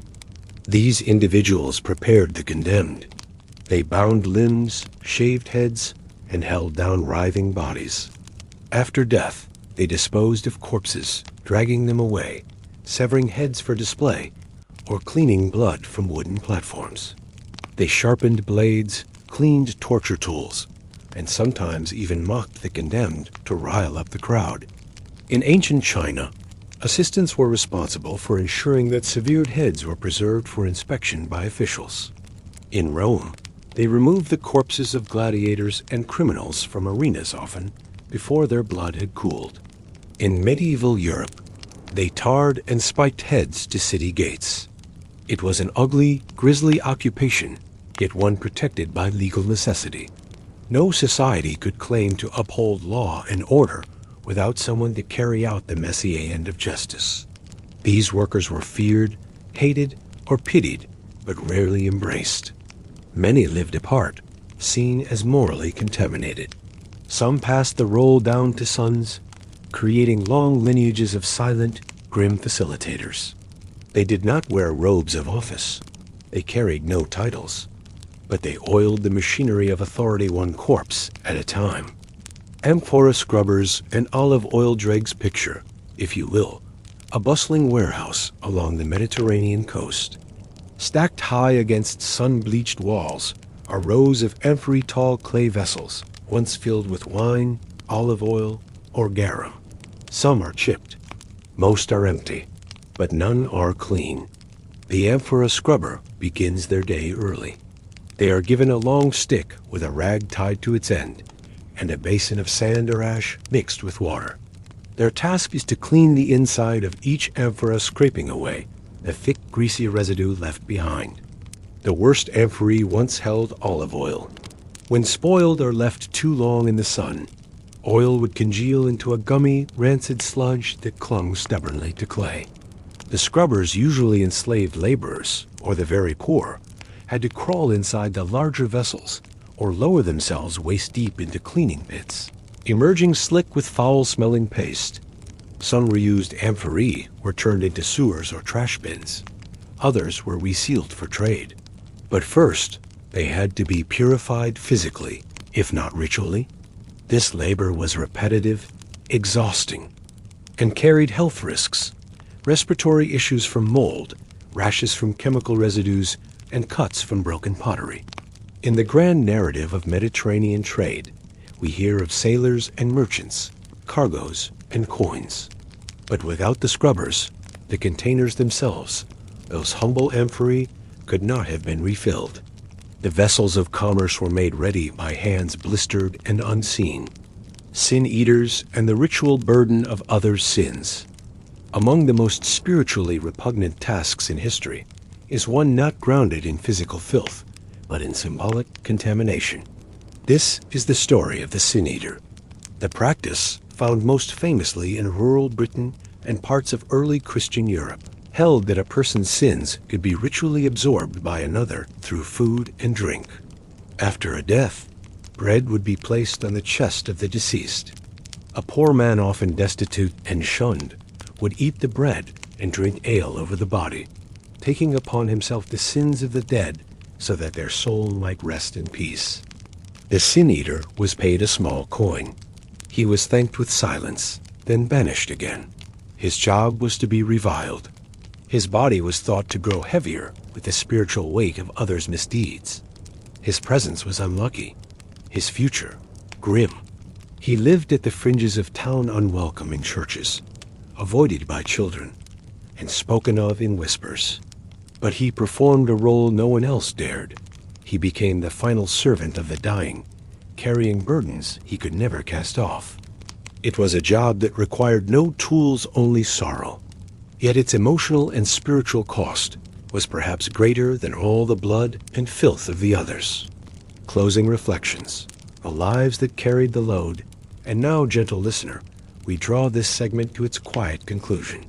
Through the haze of smoke and the whisper of tattered robes, we have followed the footsteps of those whose names were not written in scrolls, whose hands were never kissed, whose deaths were not mourned in temples. These were the scavengers, the scrubbers, the bleeders, the burners, the handlers of death, excrement, and sorrow. They were not villains, though they were feared, nor saints, though they made sacrifices daily. They lived on the periphery, economically, socially, spiritually. Yet without them, the majestic empires of antiquity could never have risen, never have sustained their opulence, never have endured. Every shining street had to be swept. Every temple had to be cleaned. Every war had to be cleaned up after. Every death had to be managed.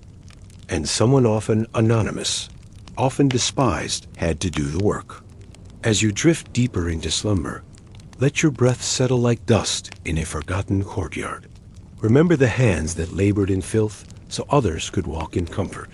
Remember the eyes that saw death daily, so others could pray in peace.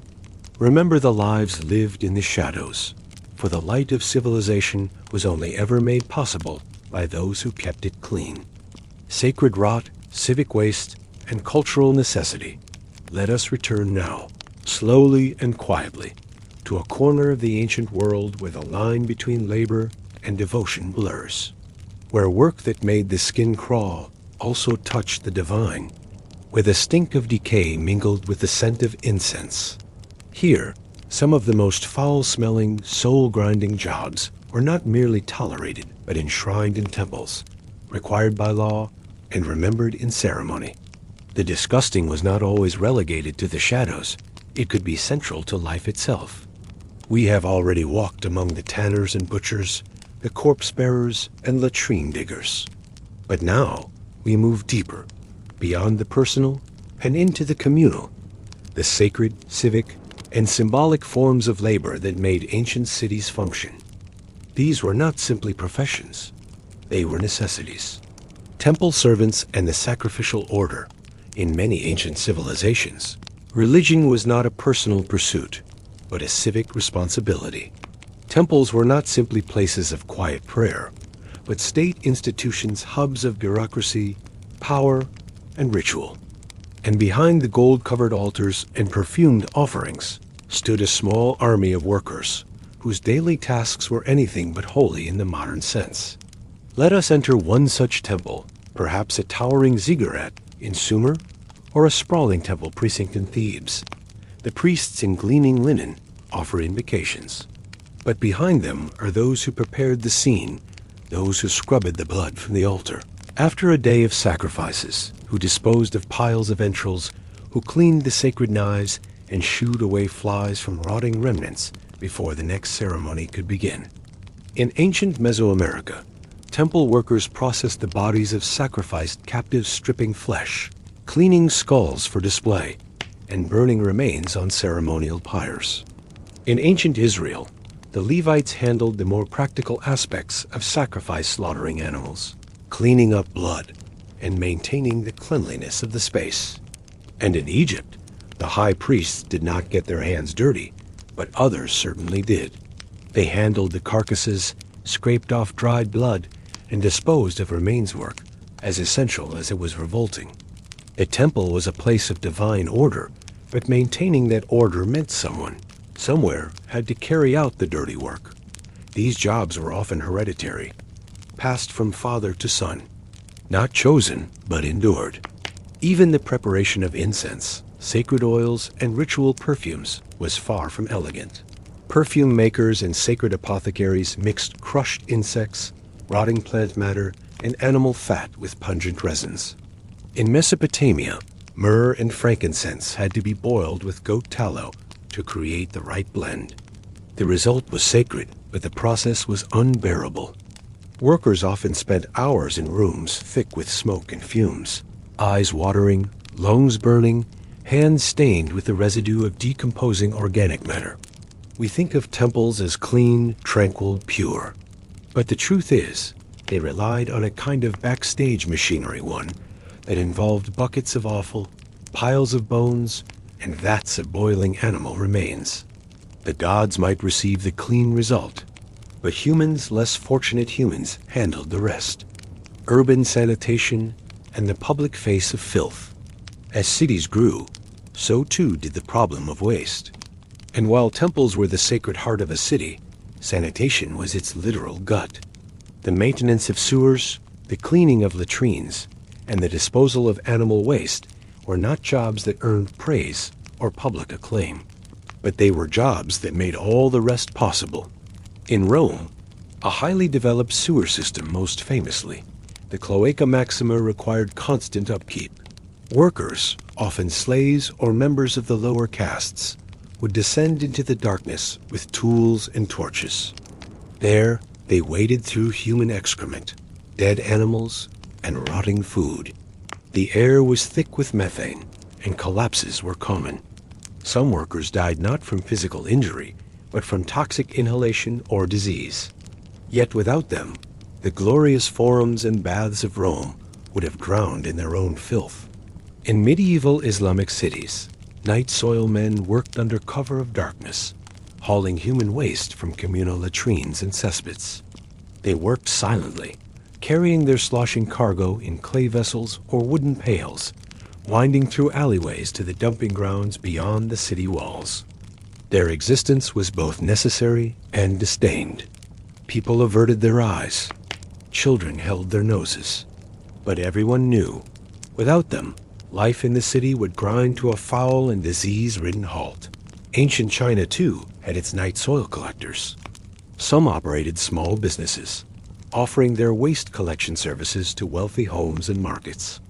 Others were bound to the state or to landlords. They worked without gloves, often barefoot, and with little more than rags to protect them from splashes. Their reward was meager coin, and the hope they would not fall ill from cholera, typhus, or dysentery. It is easy to imagine the past in sepia tones, all dusty roads and stately columns. But real ancient cities stank. They buzzed with flies. They oozed waste from every corner. And some very unlucky person, had to clean it up. Death work is civic duty.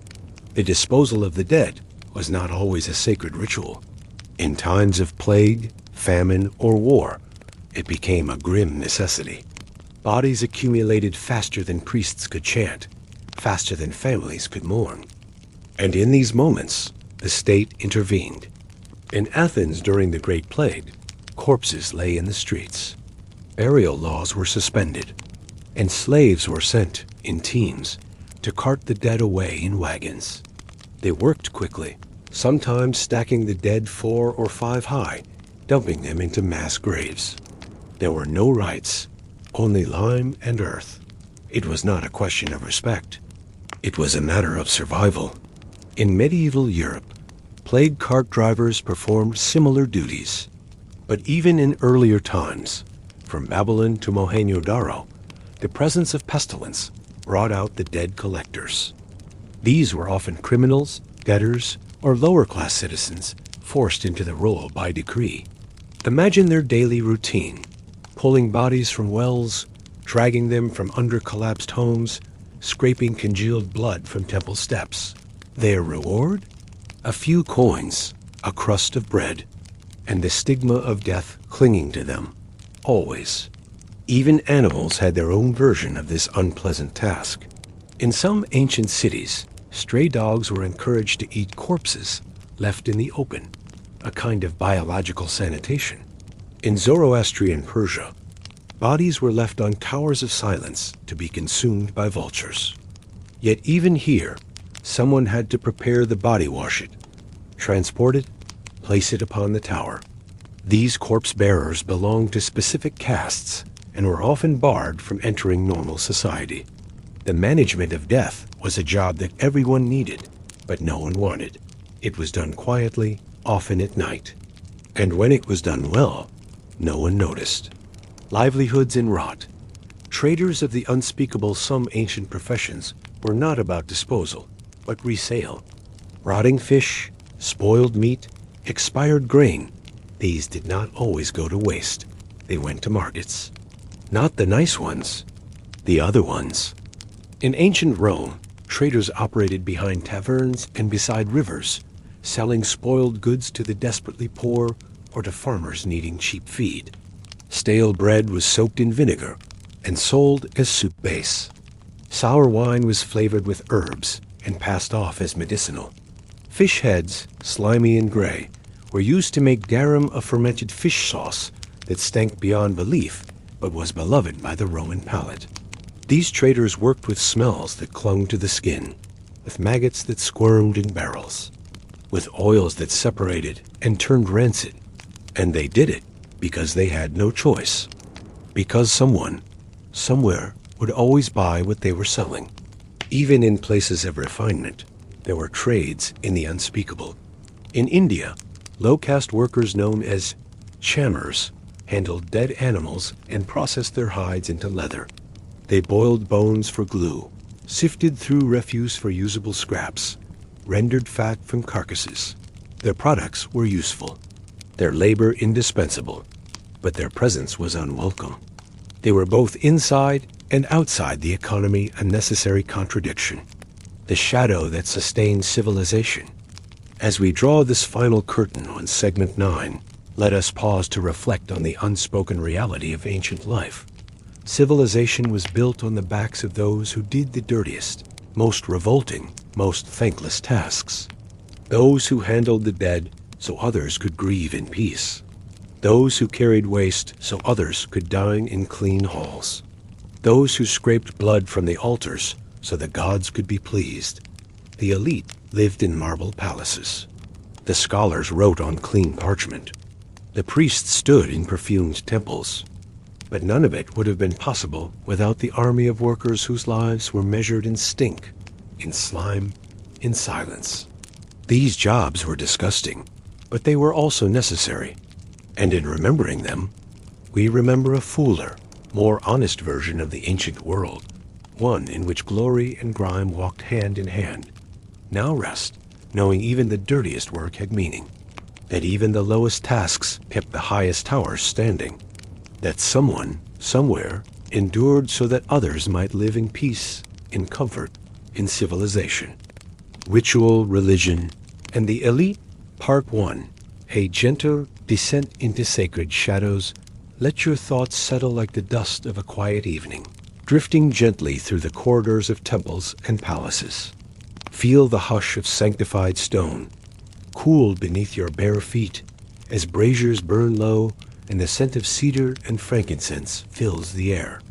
In the fading light, shadows stretch across columns etched with divine stories. The world slows here, not out of fear, but out of reverence.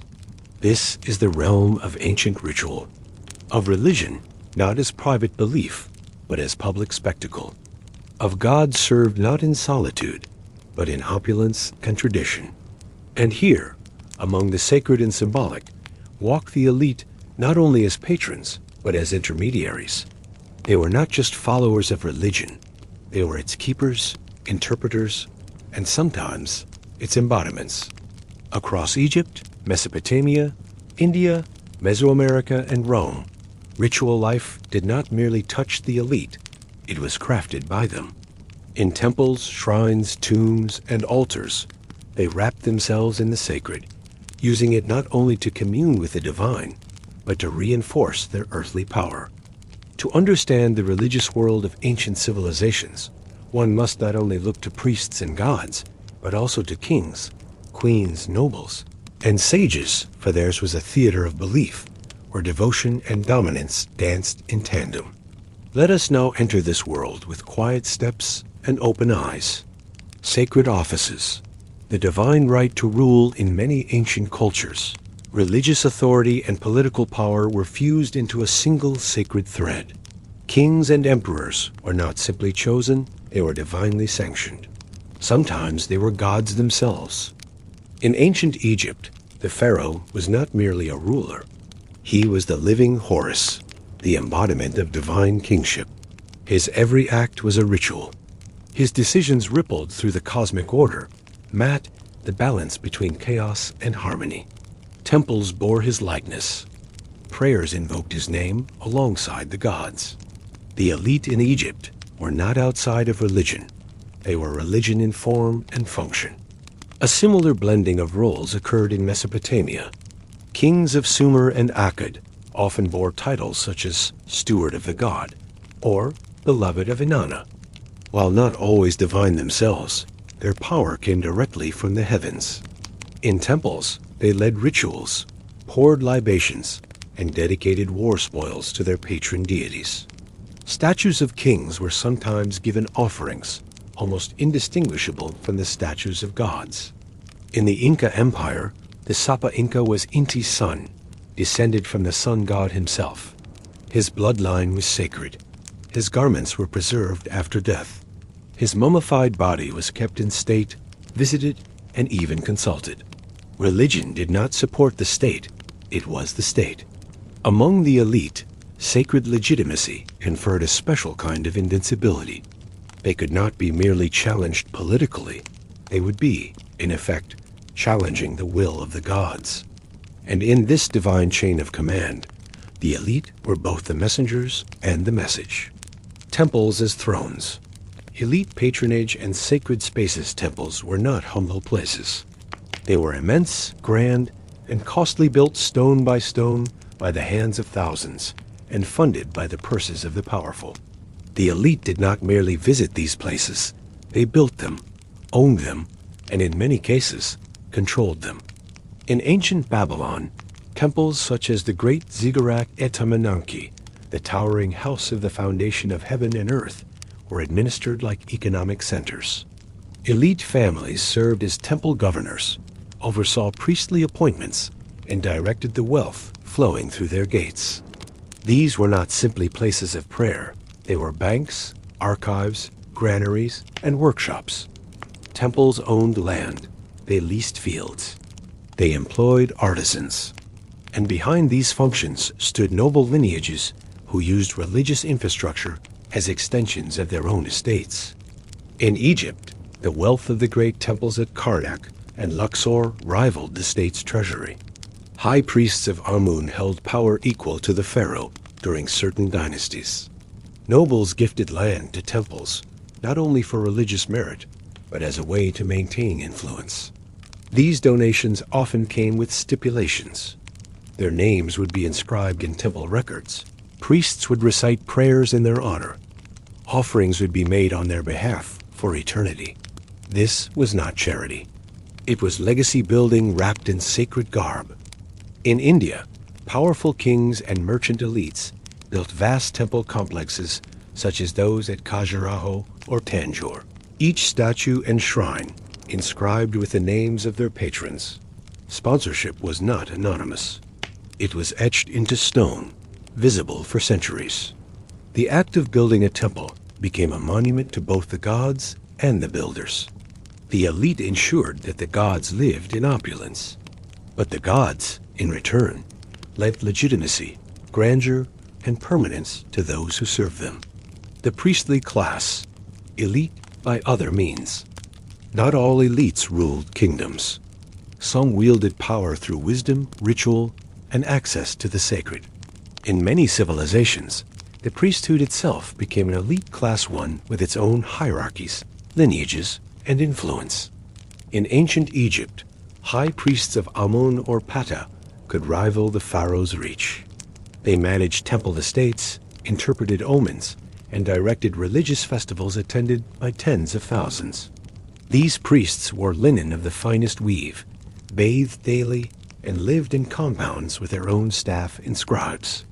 In Mesopotamia, the Zaun, or temple administrators, were drawn from elite families. Their positions were often hereditary. A father would pass his position, and its accompanying lands and income, to his son. These roles blended spirituality and bureaucracy. To be a priest was to be literate, wealthy, and networked. In India, the Brahmin caste maintained religious authority over centuries. They performed complex Vedic rituals, advised kings, and interpreted scripture. Their knowledge was both sacred and political. They were not rulers, but no ruler dared defy them openly. In the Maya world, the Ajkin, or daykeepers and ritual specialists, held calendrical knowledge that guided everything from war to planting. Their role was deeply sacred, but also social. They shaped the very rhythm of elite society. These religious elites were often indistinguishable from nobles. They sat at the same feasts, owned the same estates, married into the same families. Religion gave them not just status, it gave them continuity. Where kings rose and fell, the priesthood endured. Ceremony, calendar, and the control of time. In a world without clocks or digital reminders, time was sacred. It was marked not in minutes or hours, but in festivals, eclipses, equinoxes, and ritual cycles. And who controlled these markers of time? The elite. The calendar itself was often a tool of elite governance. In ancient Rome, the Pontifex Maximus, the chief priest, was responsible for adjusting the calendar. By adding or removing days, the elite could influence harvests, legal deadlines, or even extend a magistrate's term. In Mesoamerica, elite priests and rulers interpreted the long count calendar. Entire cities were aligned to solstices and celestial events. Rituals were timed to Venus' appearance in the sky, or the passage of a sacred number of days since a prior event. This knowledge was not public. It was guarded, and those who held it could claim divine foresight. Annual festivals, often spanning several days, drew in entire populations. But they were organized, funded, and led by the elite. In Greece, wealthy citizens served as choregoi, sponsoring public plays during religious festivals like the Dionysia. Their names were announced before performances. Success brought social prestige not just among peers, but in the eyes of the gods.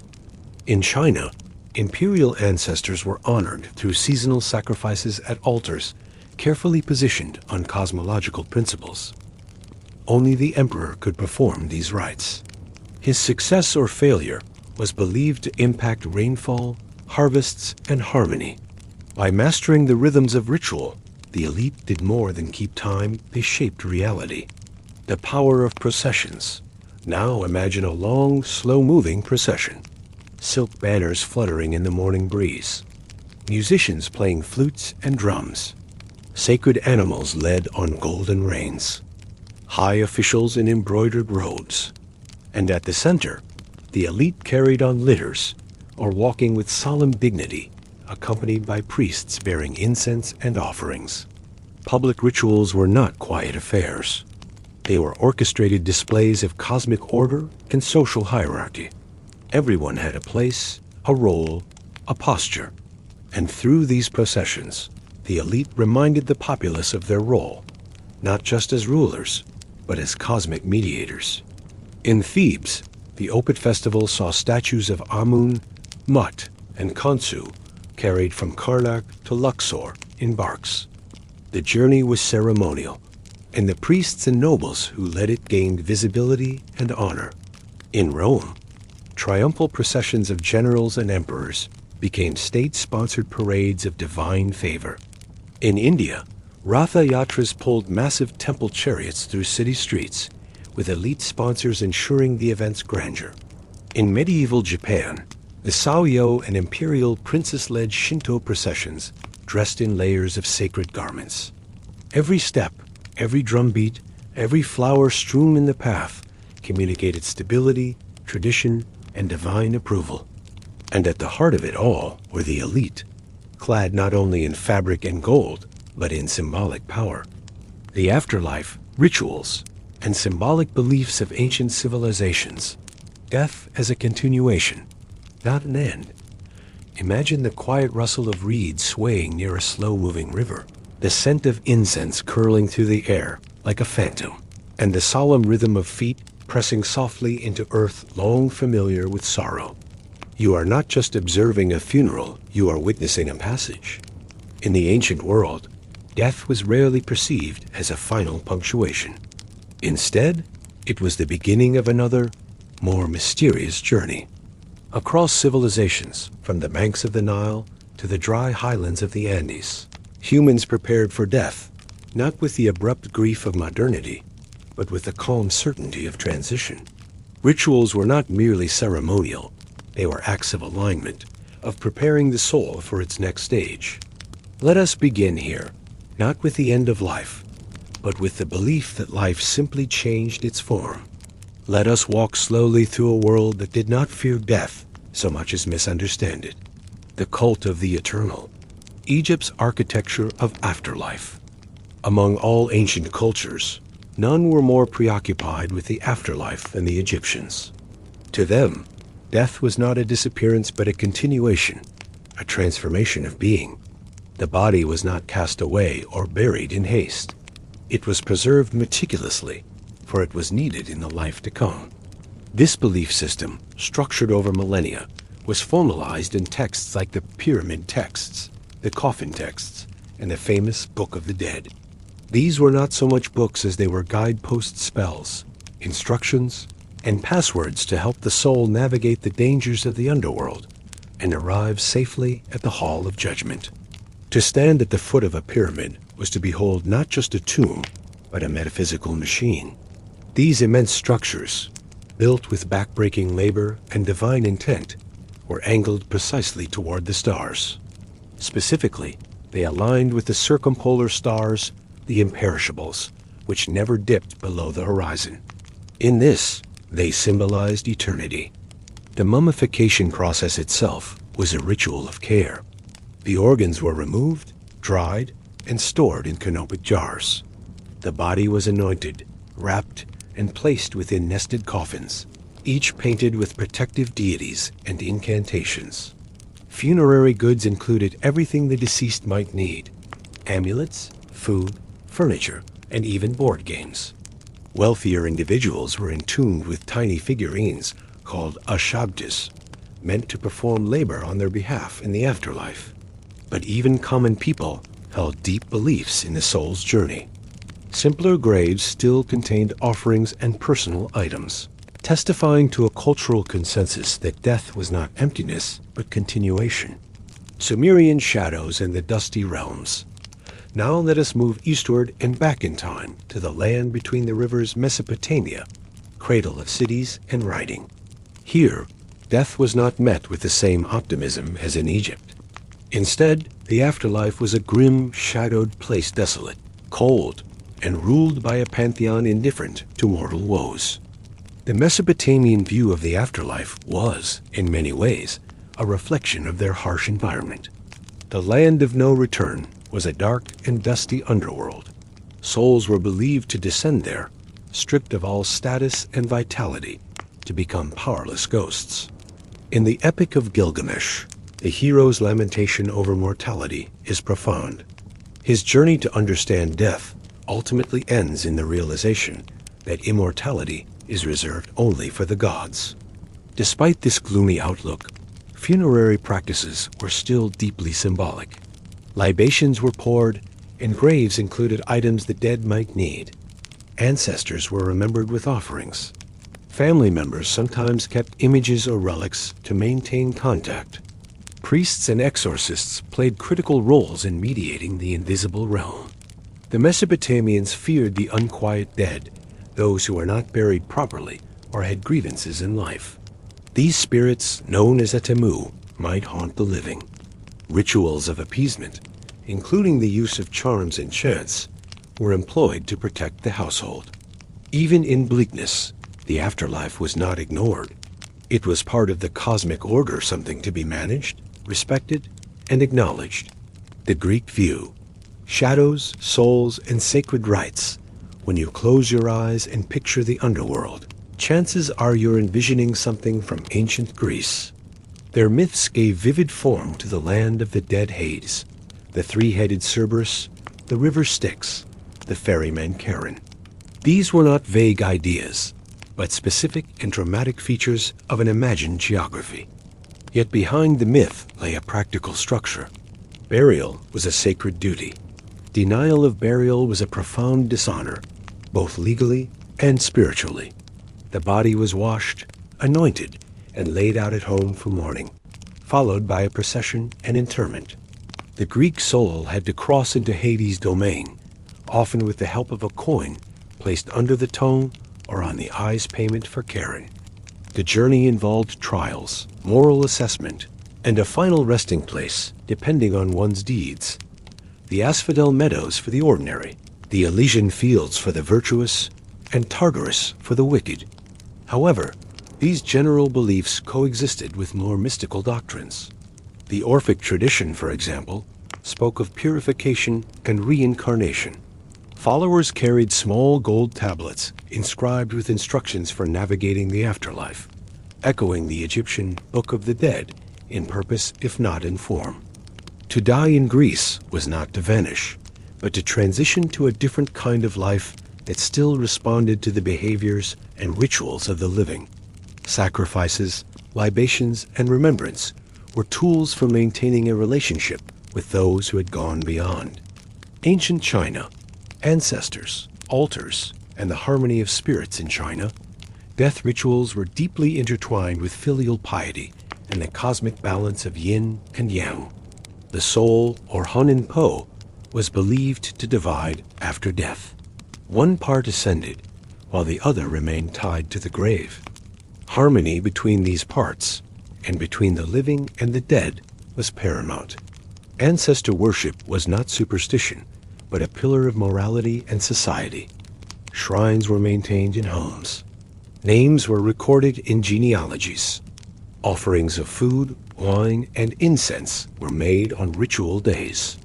The deceased were not gone, but transformed now part of the ancestral fabric, capable of influencing fate and fortune.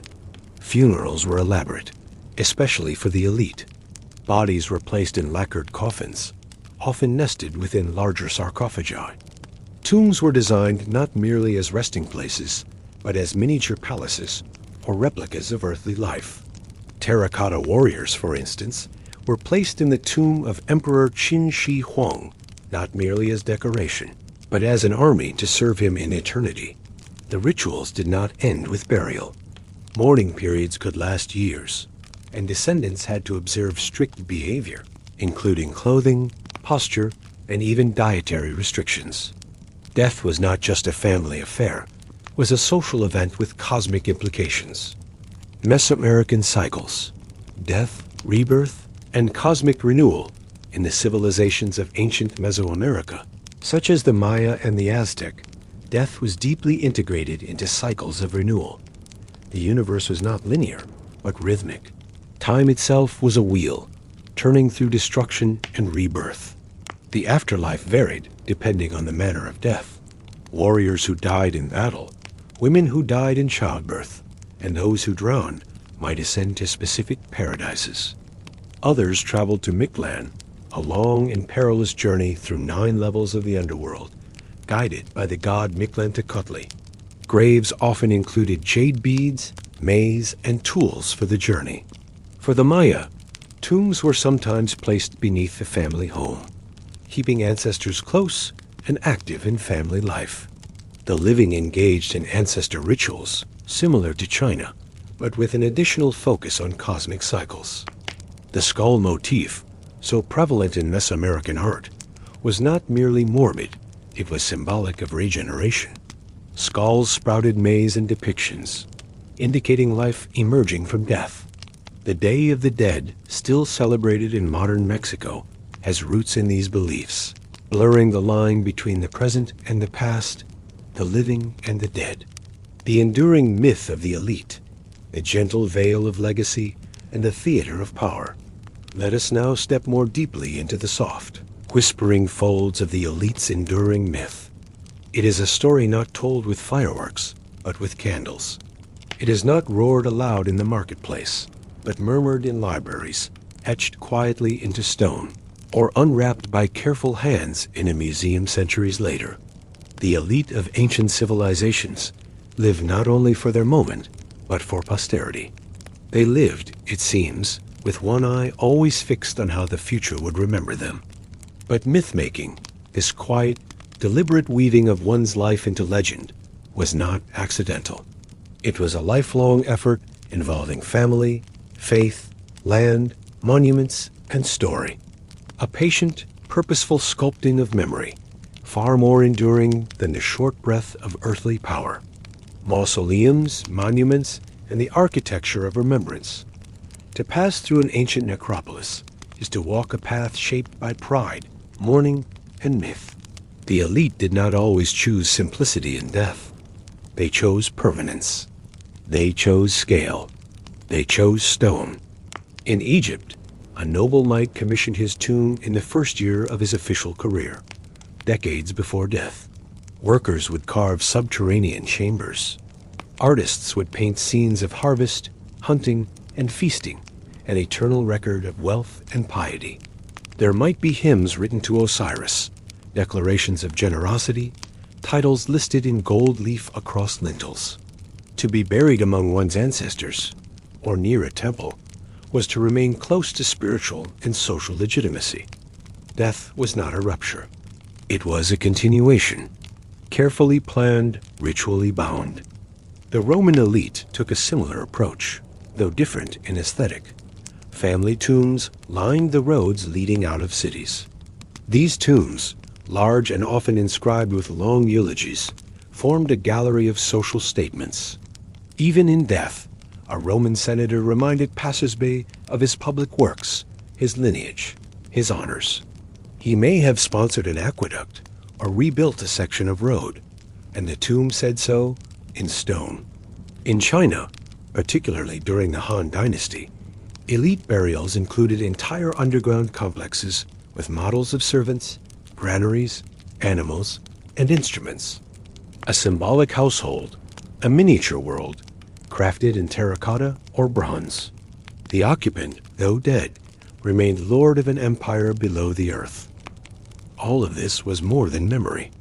It was messaging. It told the living, this was a life worth remembering. This person mattered. They mattered enough for artisans to labor, for land to be set aside, for families to maintain shrines for generations. It was, in its own way, a final act of theater. A curtain call that never truly ended. Names that echo through time. Let us now close our eyes and listen, not to the clamor of ancient streets, but to the enduring echo of names carried through history like leaves on a slow-moving stream.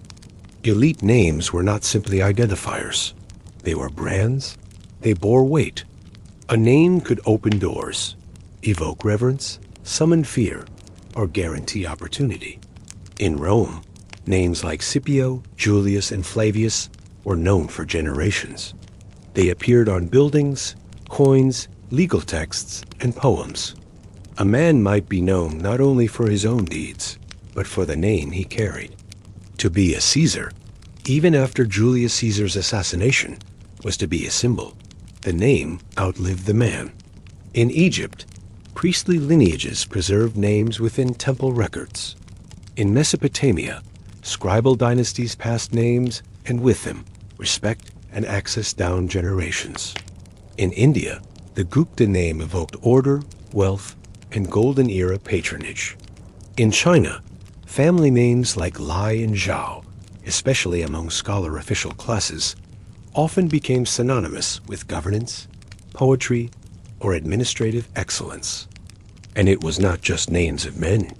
In some rare and refined cases, women's names endured too, especially if they were patrons, priestesses, or queens.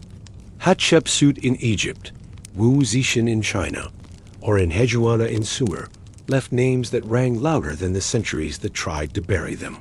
Name preservation was, again, deliberate. Families carved names into altars. They commissioned genealogies. They wrote names into dedications. By repeating a name in ritual, in writing, in song, it lived. This was myth-making at its gentlest and most potent. To be remembered was to remain real. The art of gentle propaganda. Now imagine a chamber cool, quiet, painted with soft ochre. A servant lights an oil lamp. A scroll is unrolled. On it, a poem praising the magnanimity of a certain nobleman. A poem commissioned not by an outsider, but by the nobleman himself. This is the quiet art of elite propaganda, not noisy, not crude, but wrapped in sophistication and modesty. A patron pays a historian to record his deeds. A statue is placed in a temple by the people, though funded entirely by the noble's estate. A scribe notes how the noble's governance brought peace, grain, and fairness to the region facts that, while loosely based in truth, are arranged like flowers in a vase, shaped for appearance. This art was subtle. The elite did not boast. They commissioned. They did not shout. They inscribed. They did not argue. They donated. Through patronage of writers, artists, musicians, and architects, they wove their image into the fabric of the city.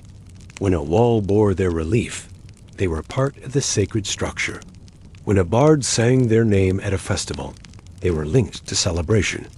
When a coin bore their likeness, they traveled in every market pouch and purse. In Rome, this was codified in public building programs.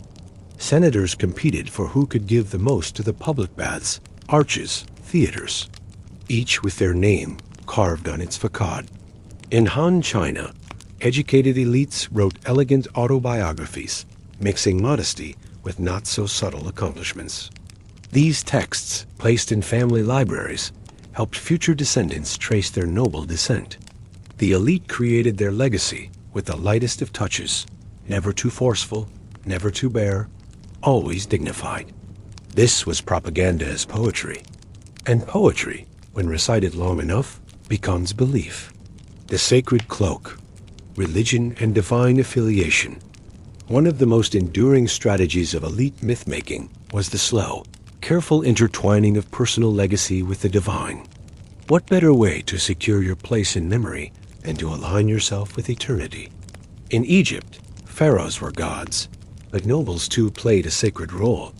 They were priests of Ptah, or overseers of sacred offerings. Their tombs depicted them making offerings directly to deities, a spiritual choreography that placed them in divine proximity. In Greece and Rome, elites served as high priests or sponsored temples. Some claimed descent from heroes or demigods. Julius Caesar traced his ancestry to Venus through Aeneas. Alexander the Great claimed divine origin through Zeus Ammon. Such claims were not about faith. They were about narrative power. In Mesopotamia, rulers and nobles inscribed their names onto temple bricks, identifying themselves as servants of the god. Even in serving, they elevated themselves, aligning with cosmic order. Their names, embedded in sacred architecture, became part of the divine record. In India, elite patrons built stupas and temples, inscribing their names as sponsors of merit. In China, Confucian ancestor rites gave elite families a ritual framework to claim moral superiority through rectitude, respect, and learning. This sacred affiliation was not always cynical. Often, it was genuine. But it also had a powerful social function. To criticize such a person was to criticize the temple, the gods, or tradition. By embedding themselves in the divine, elites became harder to challenge. Thus, myth was not only carved or sewn, it was sanctified. Patronage and the gentle grip on culture. As we drift deeper into this historical reverie, let us pause in the shade of a columned portico, where a poet reads aloud to a small group of listeners. The poet's work, beautiful and serene, has been made possible by a patron and noble whose quiet generosity has freed the poet from labor and allowed art to bloom. This arrangement patron and artist was not unique. It was the norm in many civilizations.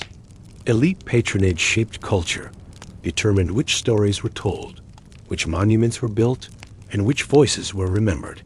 In Renaissance Florence, which still echoed the structures of Rome and Greece, the Medici family used patronage to become cultural legends. But the roots of such power go back far further. In Greece, Pericles sponsored plays by Sophocles and Aeschylus. These works, while political and philosophical, also served to bolster the cultural dominance of Athens and, by extension, its elite. In Rome, Maecenas funded poets like Virgil and Horace, whose works celebrated empire, order, and noble values. In India, Gupta emperors funded Buddhist scholars. In Han China, emperors and ministers maintained libraries and calligraphy studios. In Egypt, artisans in the village of Deir el-Medina were state-supported, tasked with decorating the tombs of kings and nobles. The elite did not control culture with chains. They shaped it with gifts. A poet who depended on a patron was unlikely to criticize them. An artist commissioned to paint a mural would not depict flaws. A playwright writing for the state would choose themes that supported stability, hierarchy, and virtue. Thus, through patronage, the elite guided the cultural compass, not with force, but with favor. Twilight of privilege, the slow dissolution, and modern echoes of ancient elites. Let us return, once more, to the imagined ruins of a long-forgotten estate, its once grand porticos now crumbled, its inner courtyards overtaken by ivy and silence. The grandeur that once stood as a monument to eternal power now lies softened by time. The sun casts long shadows over fractured mosaics. An owl hoots softly in the still air. Here, the story of the ancient elite does not end abruptly. It dissolves, gradually and quietly, over centuries of transformation.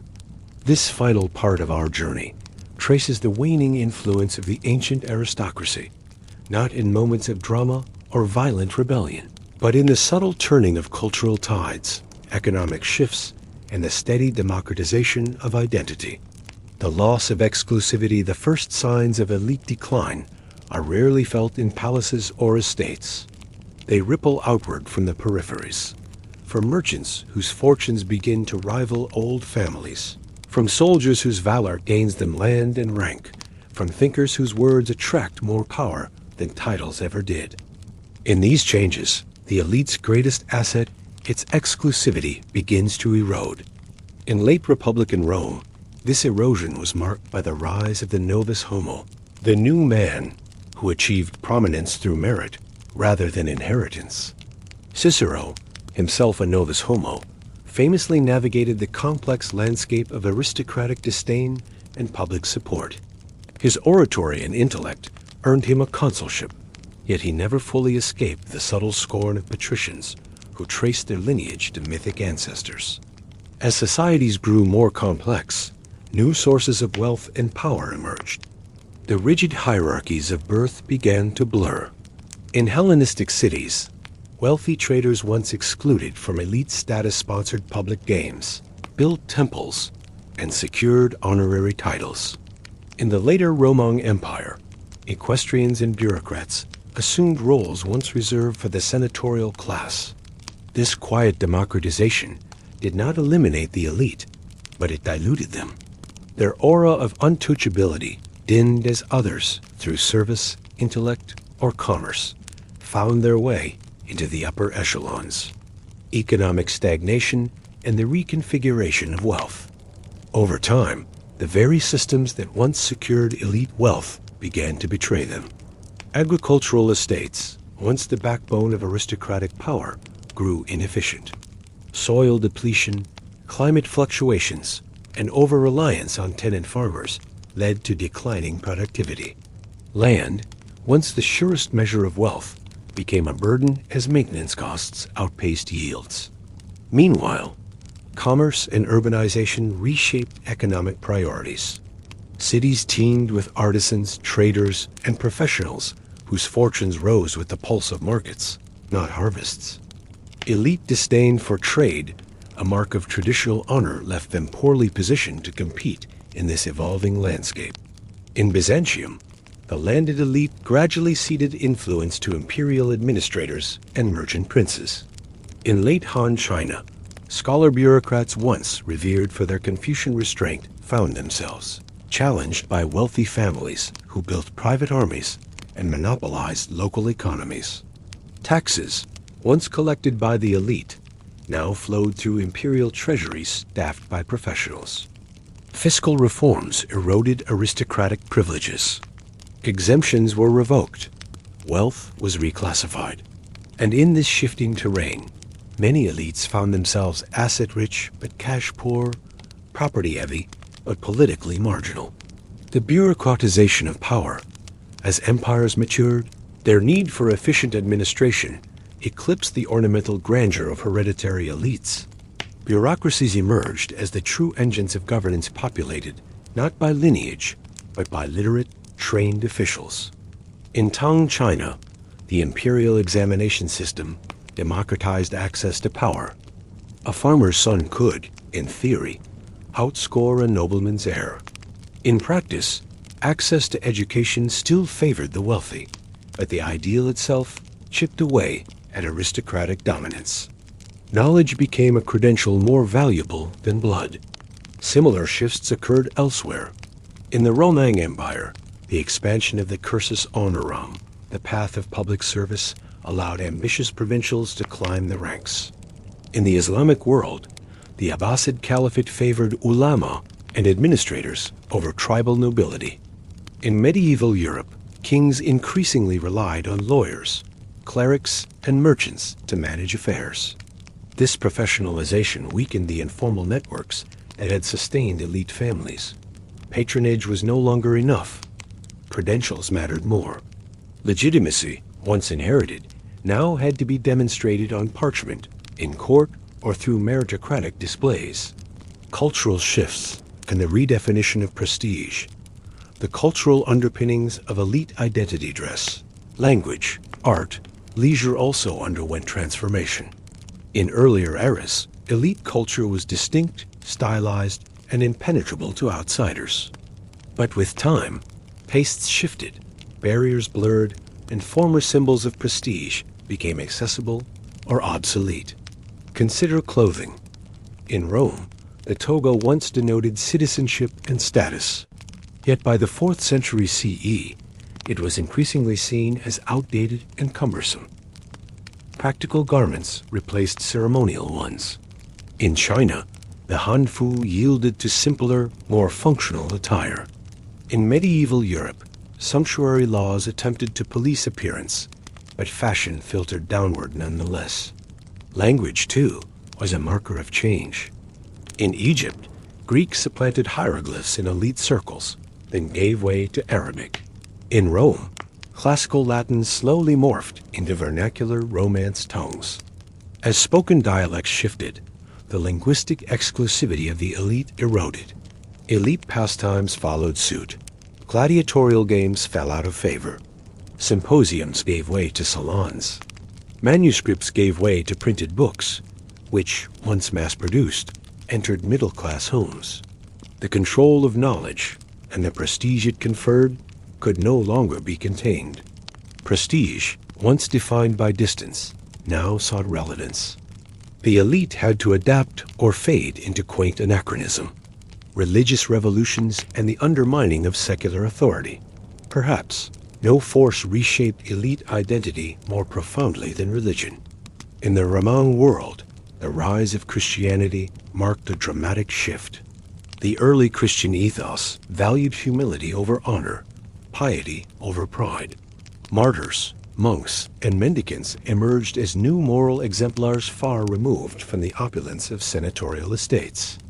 As Christianity became institutionalized, elite families found new paths to influence through church patronage, bishoprics, and theological scholarship, but the terms of status had changed.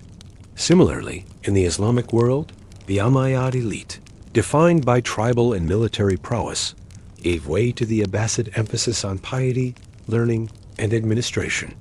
Religious credentials gained weight. Ancestral pride diminished. In India, the rise of devotional movements challenged caste and courtly exclusivity. Saints and poets from humble origins attracted massive followings, undermining Brahminical control. Monasteries became new centers of elite identity, repositories of land, learning, and power. But these were spiritual elites, not secular ones. Their robes replaced armor, their rituals duels. This shift decentralized power and offered alternate routes to legitimacy. The old elite remained, but their world was no longer the only one that mattered. Collapse and inheritance. The final retreat. In some cases, elite decline was hastened by collapse economic, political, or environmental. The fall of the Western Roman Empire did not simply displace aristocrats, it transformed them. Some fled to Constantinople, others became local warlords, and still others cloistered themselves in fortified villas. Their Roman identity frayed, stitched anew into the fabric of emerging medieval nobility. In post-Gupta India, landholding elites rebranded themselves as regional kings. In post-Han China, aristocrats fragmented into warlord families, often marrying into local dynasties. In post-classical Japan, courtly elites gave way to samurai lords, warrior nobles who valued loyalty over lineage. Inheritance, once linear, became adaptive. Elites survived by transforming into bishops, generals, viziers, or daimyo. But with each transformation, their connection to ancient authority thinned. Their estates shrank. Their rituals faded. Their names, once uttered in reverence, became echoes in poetry, curiosities in dusty chronicles. The modern echoes of ancient elites, and yet, echoes remain. Walk through London, and street names recall medieval landowners. In Paris, noble titles still adorn mailboxes. In India, families trace lineage to Mughal courts. In China, Confucian genealogies persist, stretching back 2 millennia. But these echoes are shadows, not structures. The world that upheld the elite has passed. Modern elites, corporate magnates, media titans, tech billionaires mirror ancient patterns in new attire. They build mansions. They sponsor art. They fund universities. They shape laws behind closed doors. But their legitimacy is no longer inherited. It is performed, constantly negotiated in the court of public perception. The soft power of etiquette, the ritual of exclusivity, the invisible networks of influence, they live on. But in a world of surveillance, social mobility, and speed, the elite must move with the times or be consumed by them. The twilight of ancient privilege was not a sunset, but a diffusion, a soft light scattering across centuries. A final whisper from the past. As we conclude this final segment, let us return to where we began. Imagine now that ancient villa once more. The columns are fractured, the courtyard silent. Wind rustles through fig trees. Somewhere beneath your feet lies a mosaic bearing the name of a forgotten patron. Their life was one of distance from necessity, wrapped in ritual, sheltered by memory. But time, indifferent and soft-footed, has worn it smooth. The story of the elite is not one of victory or defeat, but of transformation. What was once inviolable became negotiable. What once ruled became remembered.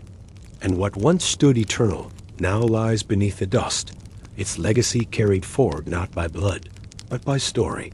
Let the silence now carry you gently into rest.